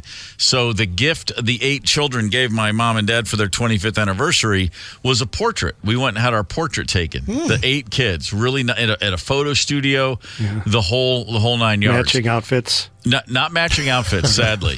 Hand-me-downs, sure, but not matching. And so we went and did this. It was over the summer. It was like a day in June or July, right? And I remember being told, "Hey, tomorrow we're gonna get in the car. And you have to put on your Sunday clothes, like nice church clothes." And it was very hush hush. Don't tell mom. She'll think we're all at the pool. And it was a whole thing. And I'm like, what are we doing it for? Why? What are we doing it for? Where are we going? What do you mean? Why do I need nice clothes? And my older brothers were like, just shut up. Don't ask questions. Don't worry about it. And we went. And somehow, like with a couple of different cars, we all found ourselves at a photography studio, that's what I'm trying to say, with a real photographer.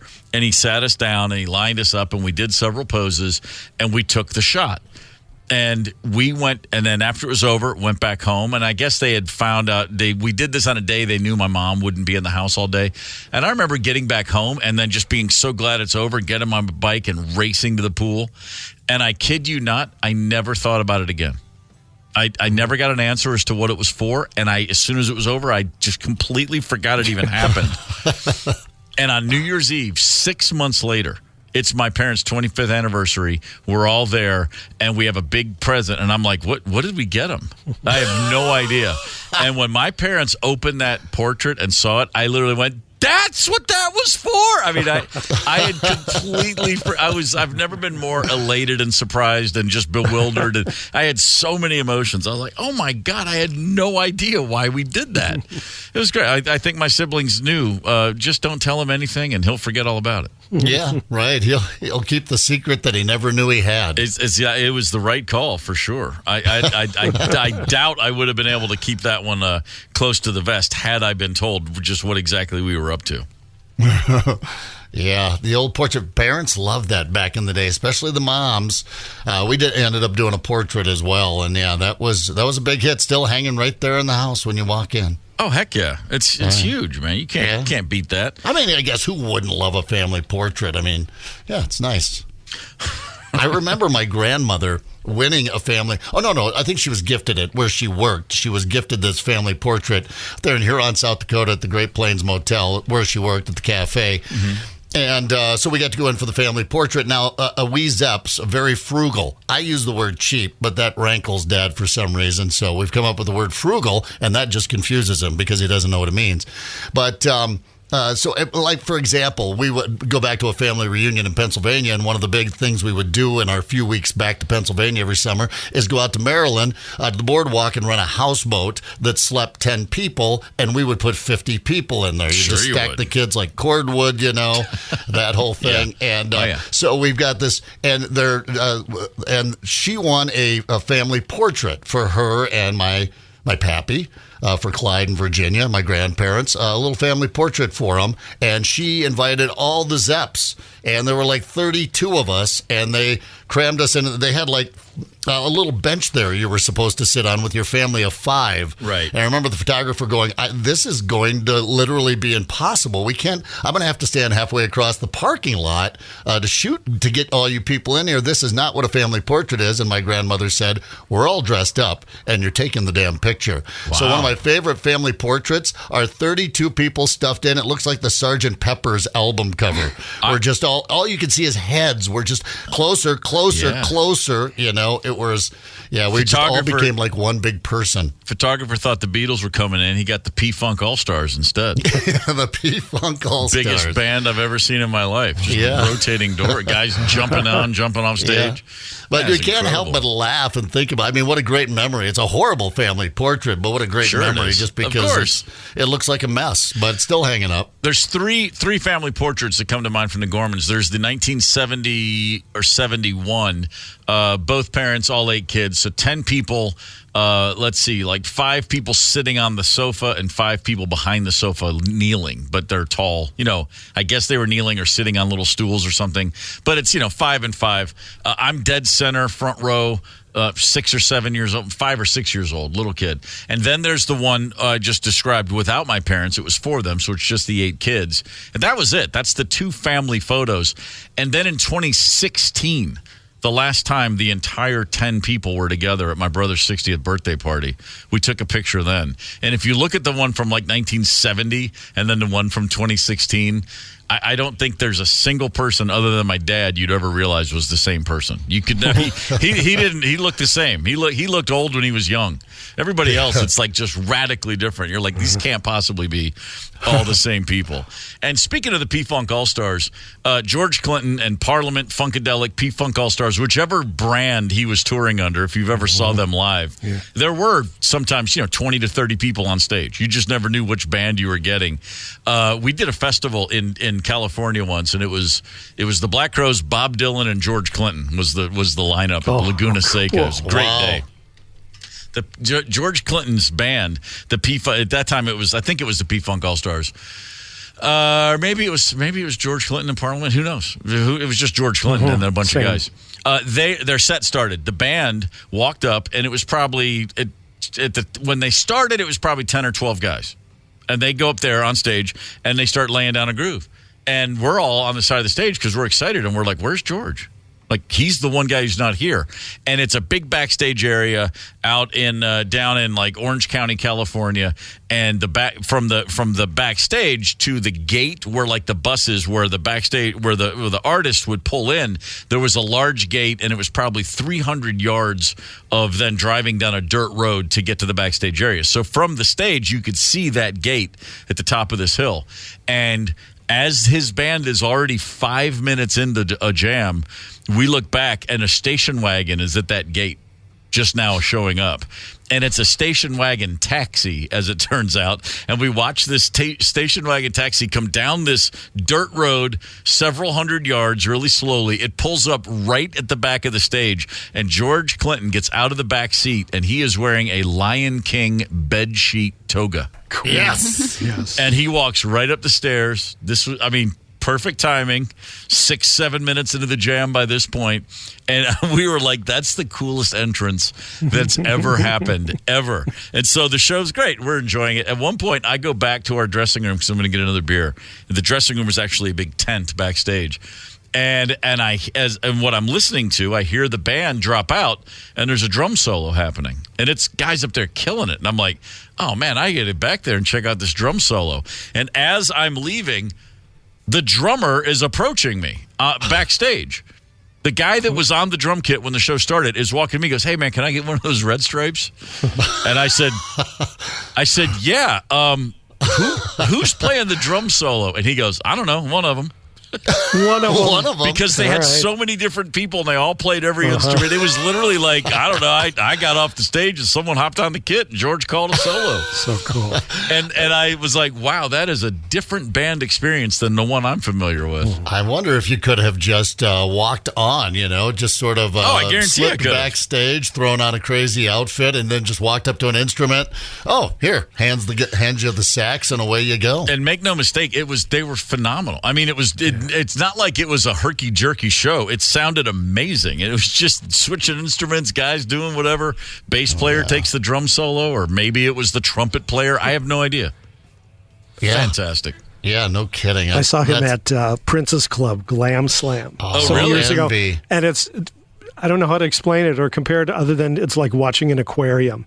Because it was just movement and color and flowing. It was amazing. The first time I saw George Clinton concert was in Atlanta in the late 80s at a place called Center Stage. And he walked on stage and he literally said, and again, the band sets a groove and they're playing for what feels like 8 or 10 minutes before he walks out. Mm-hmm. And the first thing he said on the mic, he's like, everybody feel good? Everyone's going nuts. He goes, we'll play till they shut us down. And that's what they did. And right at the stroke of midnight, the house lights came up and the PA was cut. And they just put their instruments down and walked off stage. They played like 2 hours and 40 minutes, and it was incredible. And then in the middle of, they're just going. And then the promoter, it's like, I don't want to go after curfew. Boom, just house lights up, PA cut. And they did, okay, that's our sign. That's it. We're done. That's a P-Funk mic drop right there. That truly was. That was a P-Funk mic drop, and then some. I got to get to this really quickly. So a great group of these are real social media posts. And Zepp, you referenced this. There's really no hope for the future. We should just pack it all in. A couple of things real quickly. People get online, they post thoughts or questions. My favorite, why do the women never have to take a DNA test to see if it's their child? Man. Why don't they? I mean, now, if someone just blurted that out, it sounds like something I would just blurt out, but quickly stop myself. But you typed that in and then hit post. All right. So it took a moment. You actually, all right. Okay. Here's another good one. Is there any sort of book subscription for kids that exists where you order books and once you read them, you return them and get more? Oh my gosh. Well, it's not really a subscription. It's called a library. A what you say? A library. Library. Here's a question someone asked. Do you know how sexy it is when he teases you in bed with a bird leaf? Huh? Bird leaf. And someone responded, do you mean a feather? Yeah. Bird leaf. It's pretty fantastic. I love the guy posts a picture of cinnamon rolls and wrote, just made me some synonym rolls. And one response, just like grammar used to make. Oh, that's funny. That's good. Wow. That's really good. How about this? At the end of the day, we're all just human beings. B-E-A-N-S. And someone responded, and together we will rice. R-I-C-E. Yeah. Oh, come on. This is That's great. clever. Yeah, no kidding. That's not bad. There was one posted, free event, solar eclipse party. And someone wrote, most kids go back to school that day. Can we do this on the weekend? And of course, one of the responses, did this lady just ask if we could reschedule the sun? Yeah. That's great. Oh, then you wouldn't have sunshine envy, You could just shut her down for a little bit while you get your nap and you're too tired to go outside. Yeah. And then reschedule the sun for a little bit later on. Here's a good one. If vaccines were healthy, you could put it on a spoon and eat it. But if you try that, you'll die. And the response, if broccoli was healthy, you could put it into a syringe and inject it into your bloodstream. Try it, you'll die. It's just like you said, Zepp. I understand the impulse thought. But going through the point of sharing it and posting it, come on. Yeah, you've had a chance to read it now. You've typed it in letter by letter. Stephen King, the Stephen King on Twitter wrote, a priest, a minister, and a rabbit walk into a bar. The rabbit says, I think I'm a typo. It's a play on the old joke. Yeah. Sure. The first response, it's spelled rabbi, Steve. This is embarrassing for you as an author. Oh, for God's sakes. Oh, boy.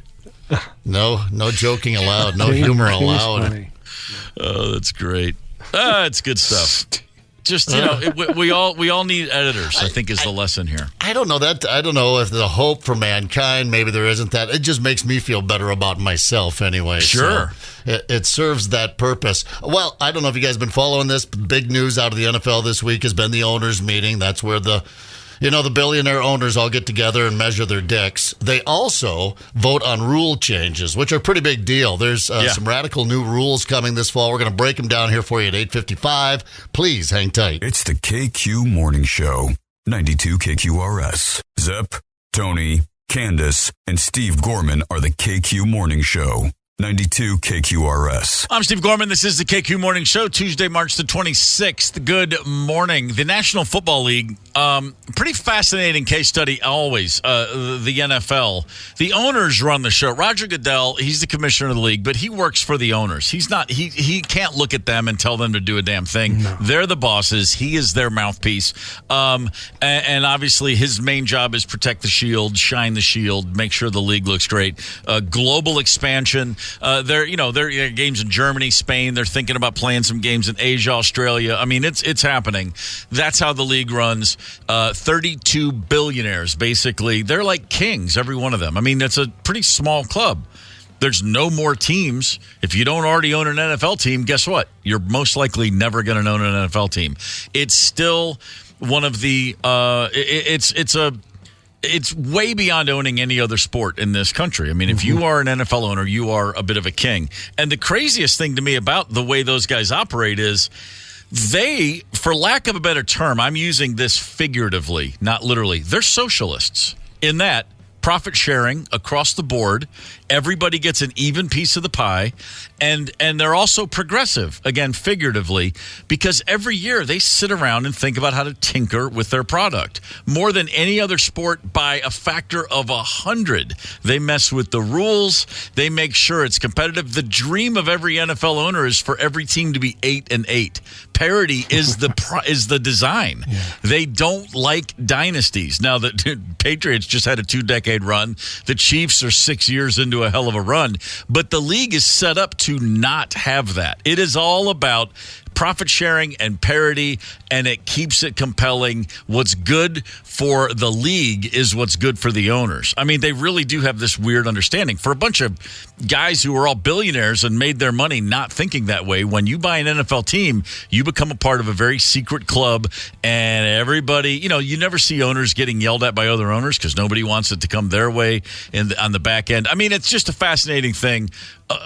Always to me, endlessly fascinating how these guys operate, and the fact that it's so successful. Other leagues would really be smart to take a page from the NFL owners' books. So all this to set up the fact that every year they have a thing called the Rules Committee, and they vote on new rules to change. And we can all talk all day long. The NFL we grew up with as a kid, the NFL Fran Tarkenton played in, is unrecognizable now, right? Yeah. I mean, the rule changes every year. They change something and change something and change something. For better and worse. Absolutely.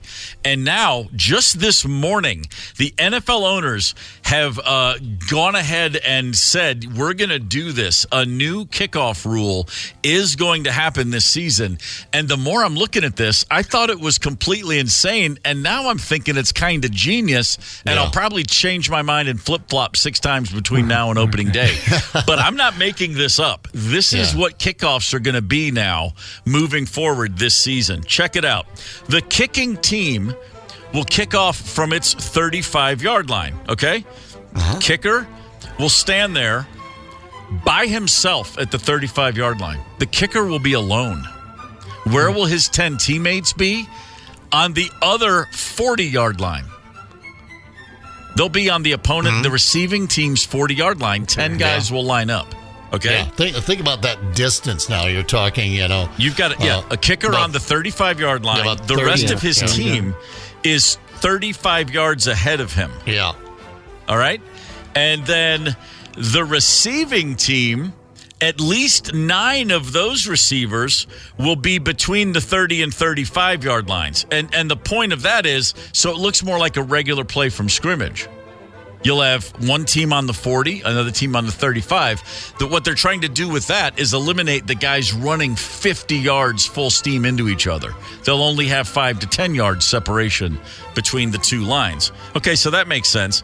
Play begins when then the guy kicks the ball off. Play begins when the ball is either caught by a receiver or hits the ground in the red zone in the final 20 yards, or goes all the way to the end zone. So you've got the two teams smash into each other. If the ball lands between the 20-yard line and the end zone, it has to be returned. No fair catch. You have to return that ball. Okay? If it bounces in the red zone and then goes into the end zone, it also must be returned, or it's a touchback, and then the ball is played from the 20-yard line.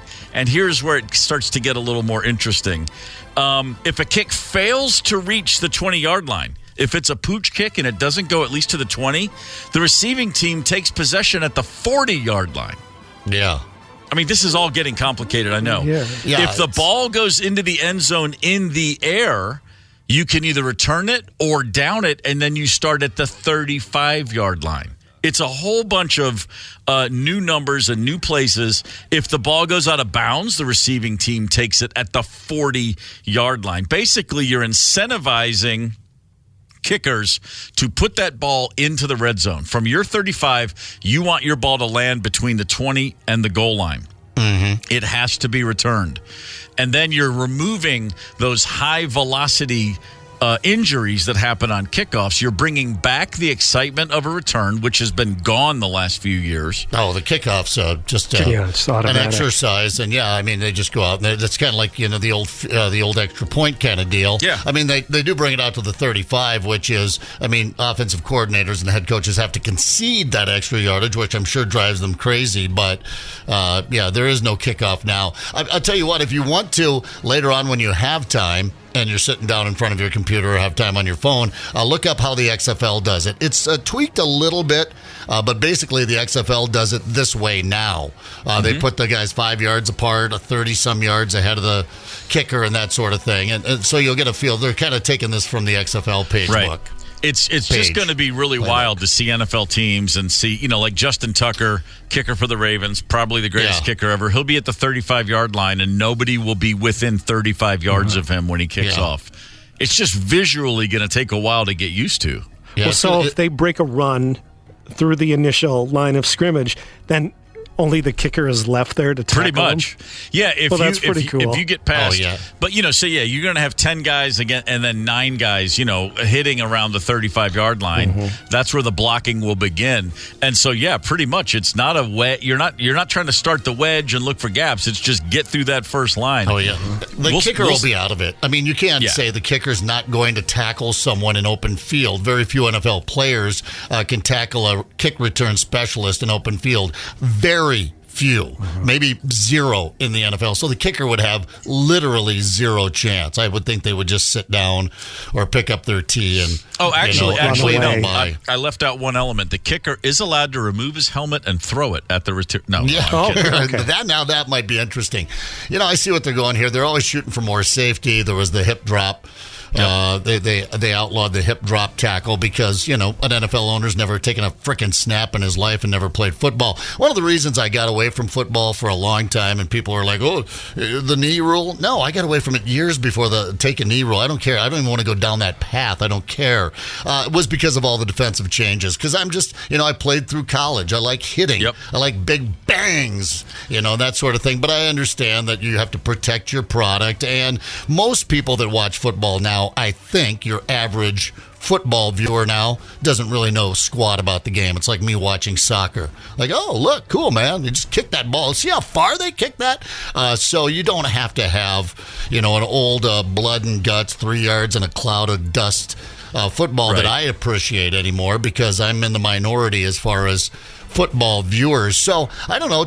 I tell you what, the head coaches seem to like it. I don't see any way they can possibly put it into place for this next season. What they'll probably do is pass it and then say, hey, we're going to do it a year from now because you've got to redo your entire roster because you don't have the players in place right now to run this kickoff. You need to come up with the kickoff specialists are no longer on most NFL teams. You've got to redo your front lines. I mean, you're going to have to reinvent your football team and your sideline, and probably add players as well to make this work. They're saying the thing I'm reading says it's happening this season. It will go into they'll implement it for 24. Yeah, all right. Pretty fascinating. Well, go NFL. It's interesting to your point, Zepp. We grew up with a very different NFL. My son is 23. He loves the NFL. He's obsessed with football. Arena football. And when we watch footage from the 70s, he is freaked out by the hits, and especially the abuse quarterbacks suffered. He is like, oh my God. Great. He'll say oh my God. But then the next thing he'll say is, yeah, but how much does it suck when you're watching backups play every week? Mm-hmm. His thing is, I would rather see the starting quarterbacks not get, destroyed. I mean, he'll roll his eyes when you see roughing the passer when a guy gets touched. Because they take him out of a game now and they'll hold him out for 3 weeks if they, break their pinky toe. Right. Back in the day, we didn't watch backups play. I don't even know who the hell the backups were most of the time because they didn't play. Terry Bradshaw had 3 concussions in one game. He finished the game. Not good for NFL players. The only backup and I've told him that, but to his point, that's why you can't. It's a perfect example of why you can't generate. You can't say who's the best ever, who is the toughest. Generations are different. Yeah. Would Michael Jordan be able to play in the modern NBA, and would LeBron be able to play in the whatever? You play in the area you grow up in. You're great or you're not. I mean, there's no time machines, and we can. People endlessly love to argue that stuff, and it's all bunk. To your point, the only backup I remember really making anything magical happen, that undefeated Dolphins team, 1972, it was Earl Morrill. That's right. Played almost every game. Bob Greasy was hurt the whole season. Yeah, right. And it's because back then you had to have, because there were players. Like you said, Brad, guys would get hurt. They would leave the game. They'd be back the next week. But you did have to rely on a backup when it was legal to pick a quarterback up and spin him around over your shoulder and drop him on his head. Your backup better know how to play. The backups now, you don't think about it in the same terms. You better be able to come in. You get a guy you count on for a few downs, and that's it. Well, last year I read that last year was the most use of an NFL backup ever. So now everybody's looking at NFL quarterbacks like they're looking at NFL running backs. You need 2. Oof. You need more backup. You need a backup that can come in and play because, how many quarterbacks did the Vikings go through last season? And the Vikings were a big contributor because they had 4 or 5 guys that inflated that. But I think it was 66 different quarterbacks started last season. Mm-hmm. Was what I read. That's a lot of quarterbacks. Yeah. But, we've got concussion protocols. And let's be honest. The athletes today, we had defensive linemen when I was growing up that weighed less than 200 pounds. That weighed 215, 220. Sure. Now, these guys can run. Everybody can run a 4.5 40 on the offensive line, and they all weigh over 300 pounds. So you can't. Something's got to give. Jumbo Elliott, and he wears the cowbell. Remember old Keith Jackson used to say that stuff about. Oh, Nelly! Yeah. Could have been a fumble. Yeah. Soon as out it. Right. But I've put most of this aside, most of my old curmudgeonly things away, and realized there's just a lot of entertainment value still there in NFL football. But J.J. Watt said yesterday, after the hip drop tackle rule, after they outlawed the hip drop tackle, which is, they said 22 players were injured or something like that last year, and that's what owners are looking at. They're like, how many millions of dollars we invest in these players? It'd be like, taking your show car out into the demolition derby. They don't want it to happen, but he said, let's just fast forward to the belts and the flags. Let's just make it flag football and get it over with. It's it's for depending on when you started your football fandom. That's what you either dig it or you think like you just said. Yeah, who are we kidding? This is powder puff football. There are no shortage of great breweries in the state of Minnesota. Dozens and dozens, in fact. And there was the 2024 Minnesota Craft Brewers Guild last week announced the winners of their annual Minnesota Brewers Cup contest, a blind taste test competition statewide. Now there were 450 beers entered from 90 over 90 Minnesota breweries and brew pubs.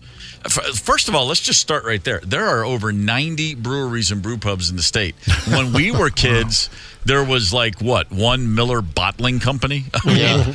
I mean, man, think about beer. Beer was everywhere when this country was founded, and then it all went away, and then it all came back, all in the last 40 years, man. Yeah. The microbrew and the local brewery thing, that just didn't exist when I was a kid, to the best of my, not in many places. There were only a few.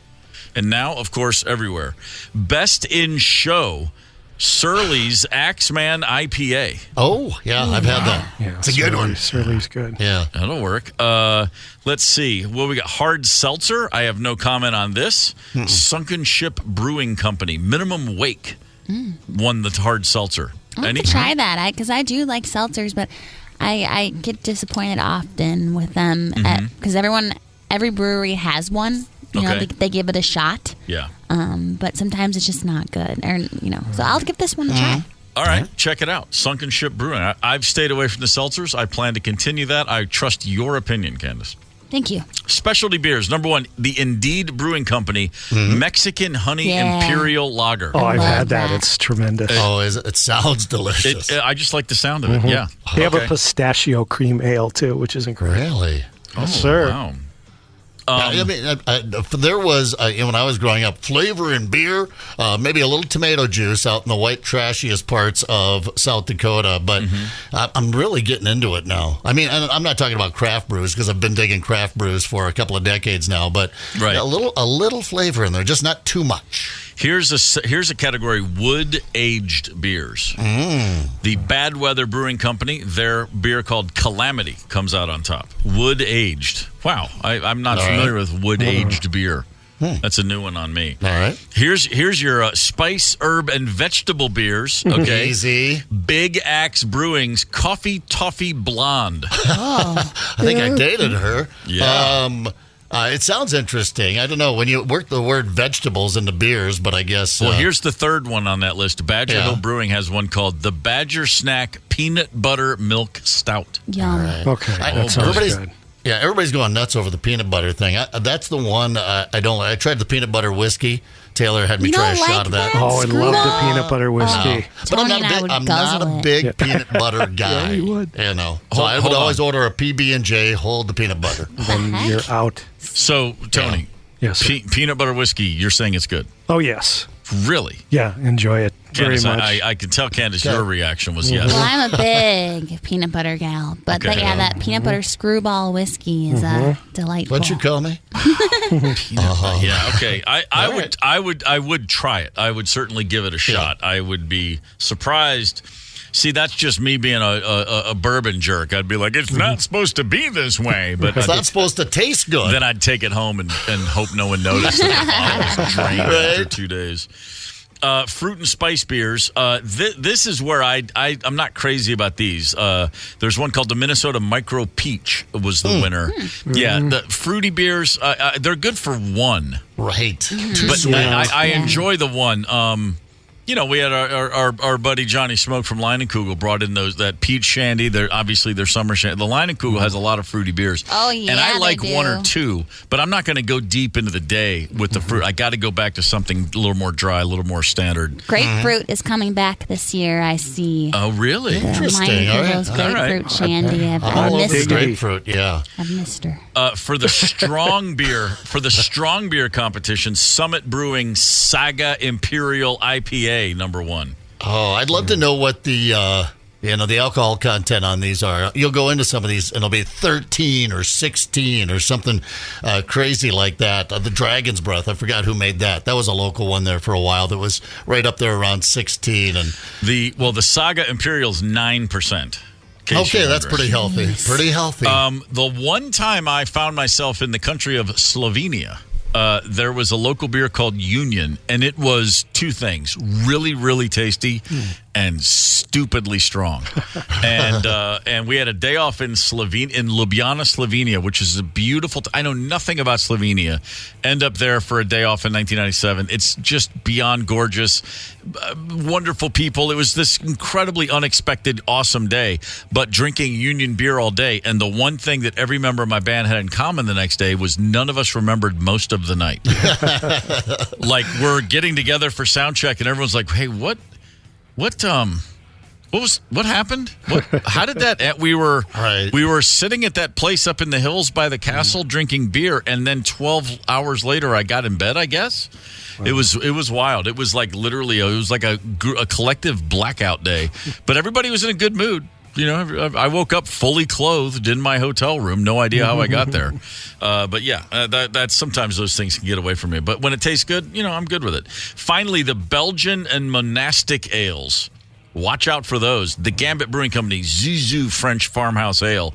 I would certainly give that a shot. Yeah, for sure. I love me a good ale anyway, but and a pale ale. But yeah, that sounds like Gambit Brewing Company. I have to remember some of these because, like you said, there's so many. Where is it? Could be right out back here. I don't know. There's way more. We didn't have time to go down all of them. The German ales, the Czech lagers, German pills, dark lagers. Oh, I mean, now basically, this whole list is just making me feel like it's probably time for a beer. Yeah, beer. Catch up with Steve Gorman and the KQ Morning Show anytime you want, anywhere you get podcasts. This very show in podcast form, sponsored by our dear friends, Candace. Devani's Pizza and Hot Hoagies. That's Yum. right. How did you know? I just know. That's all I got. You know. You just knows. Hey, did we do the pancake or waffle story yet this morning? No. I forget. Nope. I don't think we did. Does Minnesota prefer pancakes or waffles? I'm quizzing now because we have the answer, and we'll come back with that 9:25. Pancakes or waffles, Steve? Connect with us on the KQ Talk and Text line. 651-989-ROCK. That's 651-989-ROCK. 92 KQRS. I'm Steve Gorman. This is the KQ Morning Show. It's Tuesday, March 26th, and it is snowing here at the station. I imagine throughout the extended area, Minnesota's getting hammered yet again. This looks like a good old-fashioned, real, proper snowstorm. Looking out the windows. The snow over the weekend, you could kind of tell, well, it's not real. It's not going to be here long. The temperatures being what they are. This one feels like an honest-to-God winter storm, so we'll see what happens. The point is, if you're just getting out and about, please be careful. So are we going to all hang out today? We could go sledding. We could have a snowball fight. What are you guys doing today? You want to hang out with me? Sure. No, you know what I'm doing today? I'm going home, and I'm going to monitor my dog, who is still on bed rest because he had leg surgery. He's not on bed rest, but he just is not allowed to walk too much. Poor boy. Is he like getting a little stir crazy? He's getting a little. Stuff? He's so stir crazy, and he sees that snow, and he's like, "Come on, man, you gotta let me out there." I guarantee you, he's going to be fit to be tied, as they say today. As they say, what do they say? Fit to be tied? Yeah, that's what they say. Yep. Some have said that. Crazy. It's been said. So anyway, that's what's going on. But it's going to look nice, and I'm going to try to stay out of it to the best of my ability, except for when I'm sledding with Candace. Come on, it'll be fun. I got one of those circle sleds. Saucer sled. How does it fit? Circle sled? Saucer, What? I guess. Saucer. Yeah, they're really crazy, man. You can really go crazy on those. When I was a kid, they would bill them the mini boggin, and all it was just a sheet of plastic with a hole cut into it so you could supposedly hold on to it. Yeah. We've used old car and pickup hoods more than once out in South Dakota. Yeah. We had something in the Gorman family from... I was born in Muskegon, Michigan, and then very shortly thereafter I was born, we moved to Baltimore, Maryland. And what we brought to Maryland with us were we had two of these for the whole family to use. They were called snurfers. Is that a word anyone's familiar with? A snurfer was just one plank of wood that looked like kind of like a ski, but a little wider. Like what do they call when you don't go skiing? Snowboard. It was like a skinny snowboard that had 2 sets of nails drilled into it where you'd put your feet. Or nail type of things, and a rope. Like, so at the front end, it kind of lifted up a little curved front, and then a rope with a handle that you would hold onto it, and it's just, I don't know, something like somebody. Snow surfboard snurfer, yeah, snurfer. It was just, you had like think of a tow rope for if you were out wakeboarding or water skiing or whatever that was connected to the toe of it, and you'd hold on to that, and kind of an early version of the snowboard before that really busted open. Yeah. Right, and so as a kid, we'd bring those things out to the golf course when it would snow, and we were the belle of the ball. Everyone was like, "Oh, did you bring the snurfers?" And here's the thing. They were just deathmobiles. We couldn't control those things, and if you had a good packed down, sort of icy laden fairway on the hill parts of the golf course that everybody on their sleds and saucers had already packed down, that snurfer was just there to kill you. And we had to act like, because we were from Michigan, we had to act like we knew how to ride them. I was always terrified.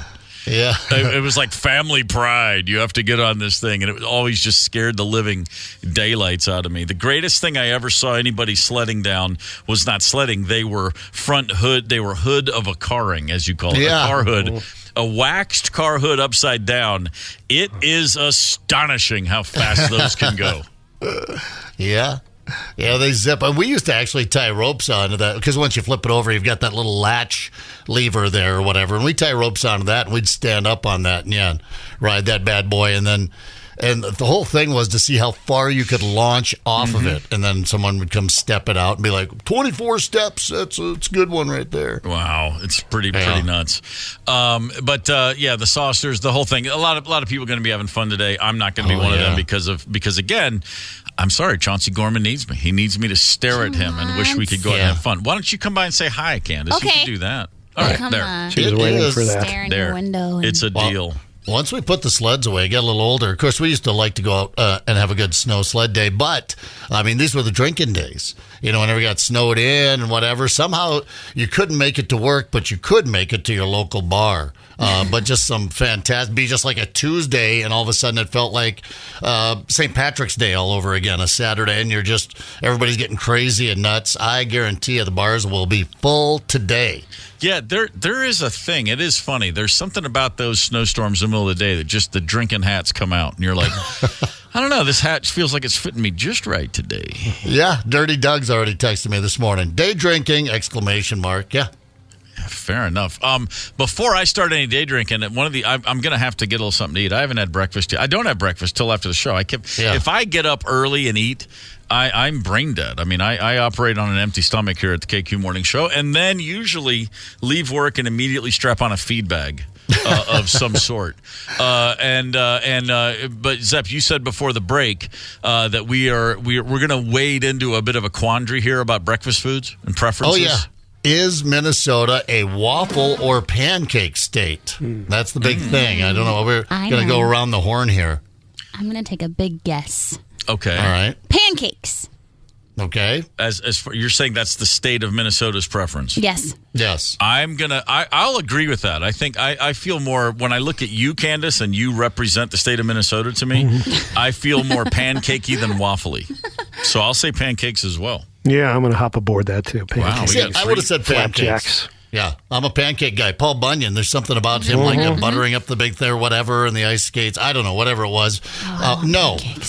In fact, Minnesota is not only a waffle state, Minnesota is the number one waffle state in the United States, followed by Utah, Vermont, New Hampshire, and Maine. I know. Did a bunch of Belgians sneak across the border? What the hell happened?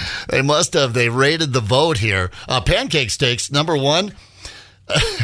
This is topsy-turvy, and I don't even know how this was a survey. Number one pancake steak. You're not going to guess it. Okay. It would be the last guess. If you had to make a last guess on what would be the number one pancake state in the United States, it would be, of course... I think the last thing I would think would be somewhere like Texas or Florida. Texas. Like close, very close. Okay. Louisiana. Hawaii. What? Hawaii, the number one pancake state. Oh, they're just trying to fit in. Piss us off. I know that. Or fit in. I thought you were just trying. I thought maybe they were trying to pick a fight over here in the States with the Midwesterner. We'll fly over there and check this out for ourselves. Again, Utah, Oregon, Alaska, New Hampshire, Minnesota a little bit down on the list. But yeah, I figured that was in the battle of the breakfast titans. Although Minnesota is number one in waffle popularity. I do love me a good waffle. Don't get me wrong. I mean, pancakes just win by a nose. Not like I don't dig waffles, but yeah. I like a pancake. I like a waffle, but as I mentioned earlier on the show, just give me eggs. I rarely want the big, thick, bready breakfast stuff. That's not my vibe. Waffle House, I'm a long time proponent of eating at a Waffle House whenever possible, but I've never, ever get the waffles. I mean, it just would never even occur to me. It's hash browns and the Fiesta omelet. Thank you very much. No grits? Sometimes I'll go grits. Yeah, Some sure. cheesy grits? Yeah. I love grits. Yeah, I don't know. The original Pancake House, first stop. I'm a big pancake guy, though. I love me. Panakuchens. Panakuchen, awesome. You don't have to twist my arm. I concede Panakuchen. Let's go Panakuchen. And they've got a lot of fantastic options. It's the bacon at the original Pancake House that always gets me. Perfect. It's perfect. Still good. I know. It's such good pigs. But yeah, the pancakes. I'm really down with pancakes, but I love my eggs, love my big piece of ham. I get the pancakes as a side. I'm a real big, I'm gluttonous. Rosemary loves. She's got a sweet tooth, and so what she'll do is we'll go into a diner or a place for breakfast, and I'll always get some sort of omelet or scramble or a breakfast burrito or something like that, or the huevos rancheros, please, whatever I get. And then she'll always go, I think I'll get the oatmeal and with some fruit, or she'll go maybe the granola, and sometimes she'll do like an omelet with just some spinach, and then she'll go, can we get one piece of French toast for to split? And I'm like, one piece of French toast to split? Table French toast. Yeah, she's like, just for the table. And I'm like, well, the table's just you and me, and I'm going to have half of a bite because I don't have a sweet tooth. I'm like, it's good, but I don't want more. Right. Well, Jim checking in this morning. Yeah, Hawaii. Obviously, you've never had pineapple syrup. No, Jim, I guess when I was down there, I was too busy eating Spam sushi and stuff. And never got around to the pineapple. But it sounds delicious, but I didn't know that was a big thing down there. Next trip, maybe, if there is one. But who knew it? We're a waffle state. Let there be waffles. Fair enough. All right. I do like. I'm so damn hungry in my entire life as I am right now. I do like the. If I am looking at a good waffle and I'm pouring syrup, I do like to do a little pattern, like the different, what do you call the little things on the waffle? The dimples? That's not the word. The squares. Some you put syrup in some, like do a little, like a pattern, every third one, and I'll sit there and and then of course, if I'm doing that, someone will invariably go, what is wrong with you? I'm like, before I eat it, I don't do the thing where I make a smiley face for my pancakes or my eggs with the bacon as the mouth and the strawberries or the eye. I don't do that, but I will do the dollop of syrup into the certain squares just to amuse myself. Can't help it. It can't be helped. You ever play like tic-tac-toe with the squares? I'd like to. Give it a run. We learned at a young age. They gave us those crazy cereal boxes. We learned that we could have a little fun at the breakfast table. Why not take it to the waffles? I dug a little deeper into this Minnesota waffle controversy that we've kicked up this morning. It will not surprise you that Minnesota, being the number one waffle state in the U.S., sells more waffle irons than any other state. Purchases. Wow. That was their leading indicator here. I decided to get into the numbers, which I don't normally do, but waffle irons, all the rage. That's weird because I've been staying in a lot of hotels lately. And, don't ask why. But so there's no waffles anymore. They have all the hotels that I've had continental breakfast in. They have these pancake machines. They look like a microwave, but it has a conveyor belt inside, and it's crazy. Oh, yeah, I have seen those. The people were burning themselves on the waffle irons. It became a liability, I know. It's always the morons that, the lowest common denominators ruin it for a good time. They overpour the batter. Yeah. We did. We used to take the kids to a restaurant called the Funky Griddle, and you do your own. It's like a big hot griddle, and you pour your own pancakes and make them, and the kids think it's fun. And every time you're in there, and it's always families, it's like the Arrested Development episode where they have the cornballer and they keep burning themselves on it. Because you're at this restaurant, and there's a thing. It's like, you could burn your hand here, and all you hear is just, no! And these little kids, they can't stop. They can't help but put their fingers on the funky griddle. And it's just moms and dads going, I told you not to touch that griddle. And they just can't help it.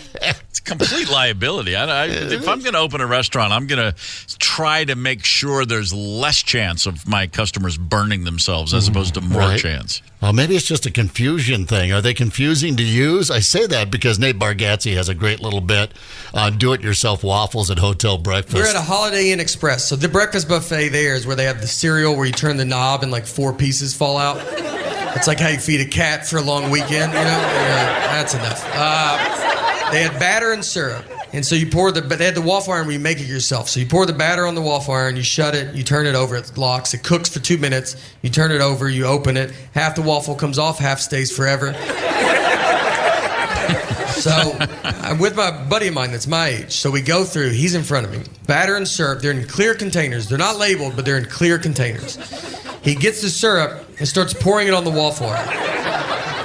And I'm not even stopping him because he's not doing it where he's going, I've never done that. He's doing it where we're probably going to try it after. I mean, he's just like, we're like, dude, I can't wait to see what this guy's making. Like, he might know something that I don't know.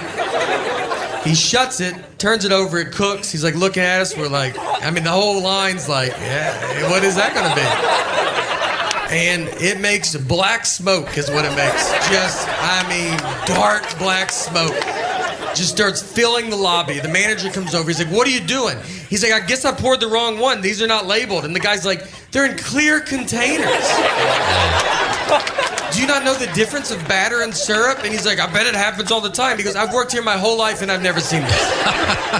That's why we don't have waffles. It's tough, man. You know, you can only trust the average hotel guest so far. Candace, you said not to ask you why you've been in so many hotels. So what's going on? Why are you in so many hotels? I was just being silly, but the person that I've been going to all these hotels with is not impressed with hotel breakfast, and I love hotel breakfast. Okay. It has all my favorite things: little baby cereal boxes, little baby muffins.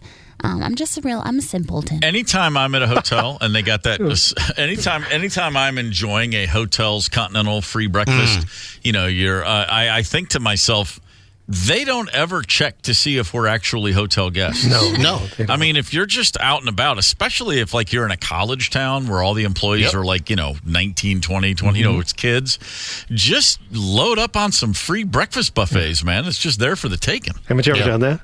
I don't think I've done that myself. Oh, yeah. I've just been I don't think I've done that. But when I say I don't think I've done that, I've definitely not done that. What I have done, when I used to crash at hotels in the day, I have slept on hotel pool furniture where I was not a guest of the hotel. I would go out there.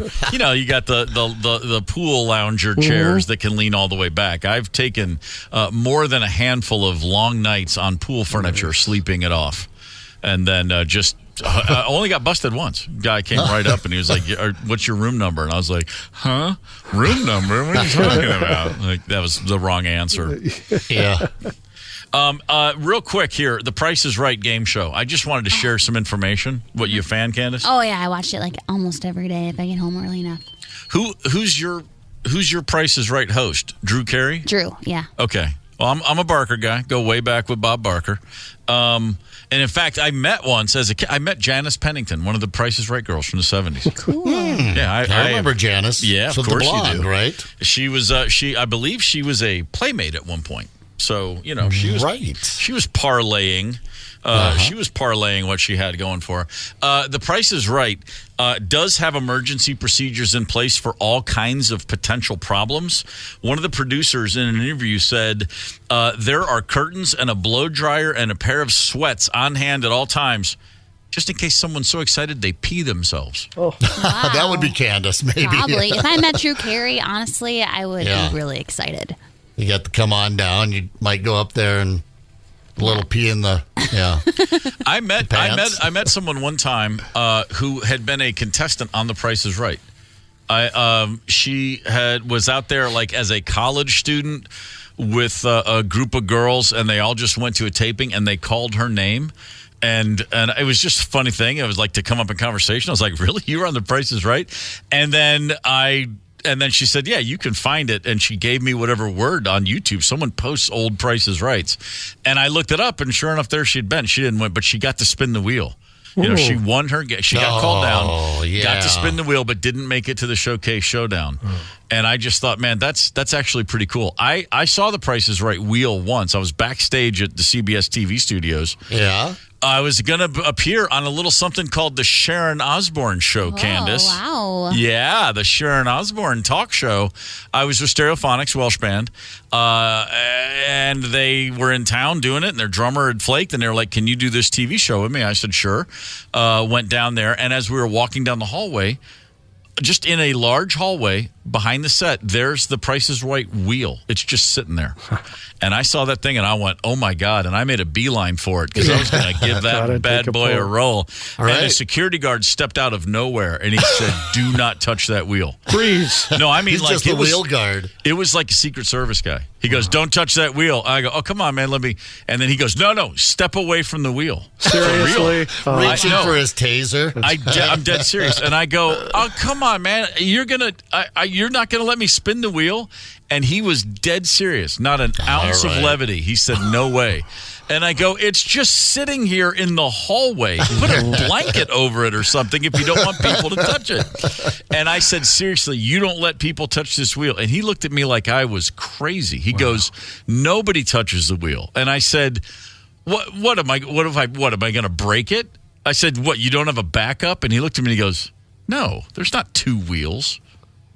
I was like, wait, I'm sorry, you only have one of these. And he looked at me again like I'm the crazy one. What if a bearing goes out or That's something? What I'm they saying. Must have like a wheel mechanic standing by, technician nearby in case there's an emergency. TV, like radio, they cut corners wherever possible. I mean, there's no expense. You know, when you go on a TV set, you think it looks good on camera, and you get there and you're like, oh my God, this is like ridiculous. Like everything is so cheap and so not what you expect.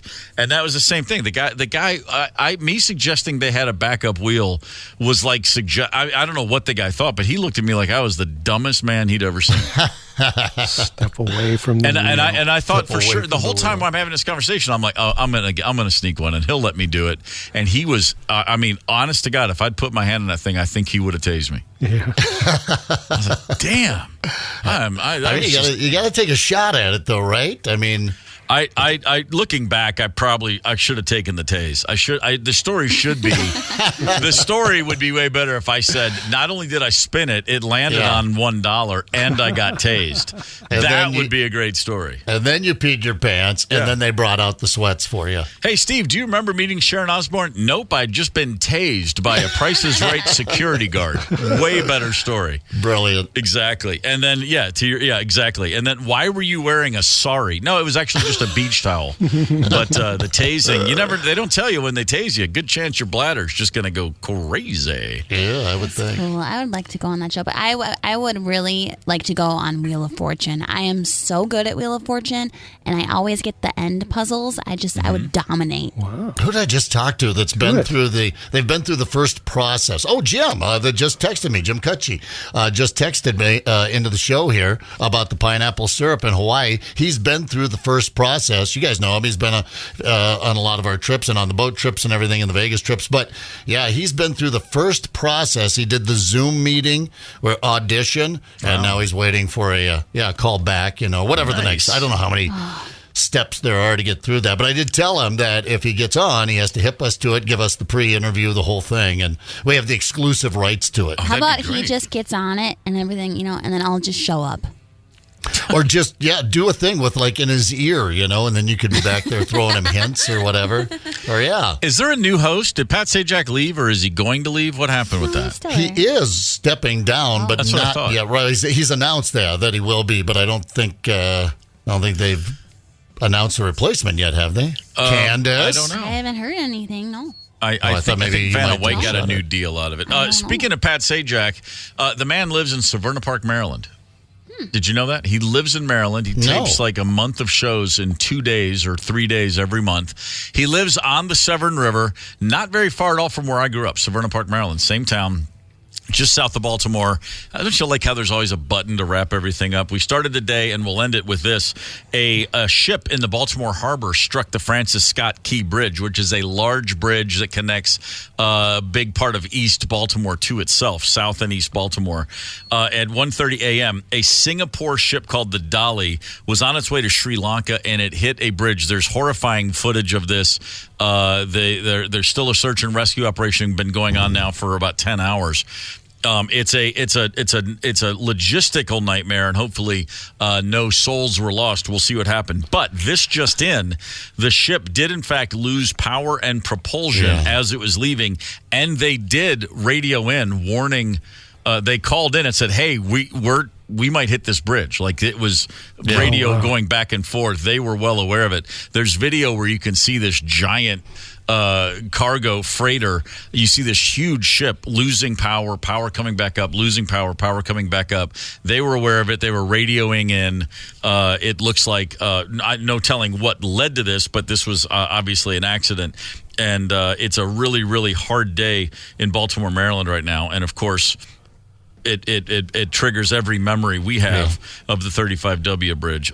So tomorrow, I'm sure by the time we're back here, we'll have a whole lot more information about what's actually going on there. For now, let's wrap it up with a history lesson, shall we? Questions? Yeah, I got a question. Is it true you were a teacher? Steve says... It's March 26th. On this day in 1979, the NCAA championship, Michigan State versus Indiana State, Magic Johnson versus Larry Bird, the two best players in the country playing each other for the first time. Oh, man. And I mean, the perfect yin and yang. Larry Bird, just quiet, shy, introvert. Magic, well, he's Magic. Everybody knows who Magic Johnson is. That great smile, the most charismatic player in college basketball history. The game was not as great as people thought. Michigan State won by 11. It didn't feel that close in the second half. This is, to this day, the most watched basketball game ever in the United States of America. 1979 final game. Magic over Bird for the first, and then they spent the next decade in the NBA going back and forth. Just an iconic and incredibly memorable game for anybody who was around at the time. Get the KQ Morning Show podcast wherever you listen. 92 KQRS.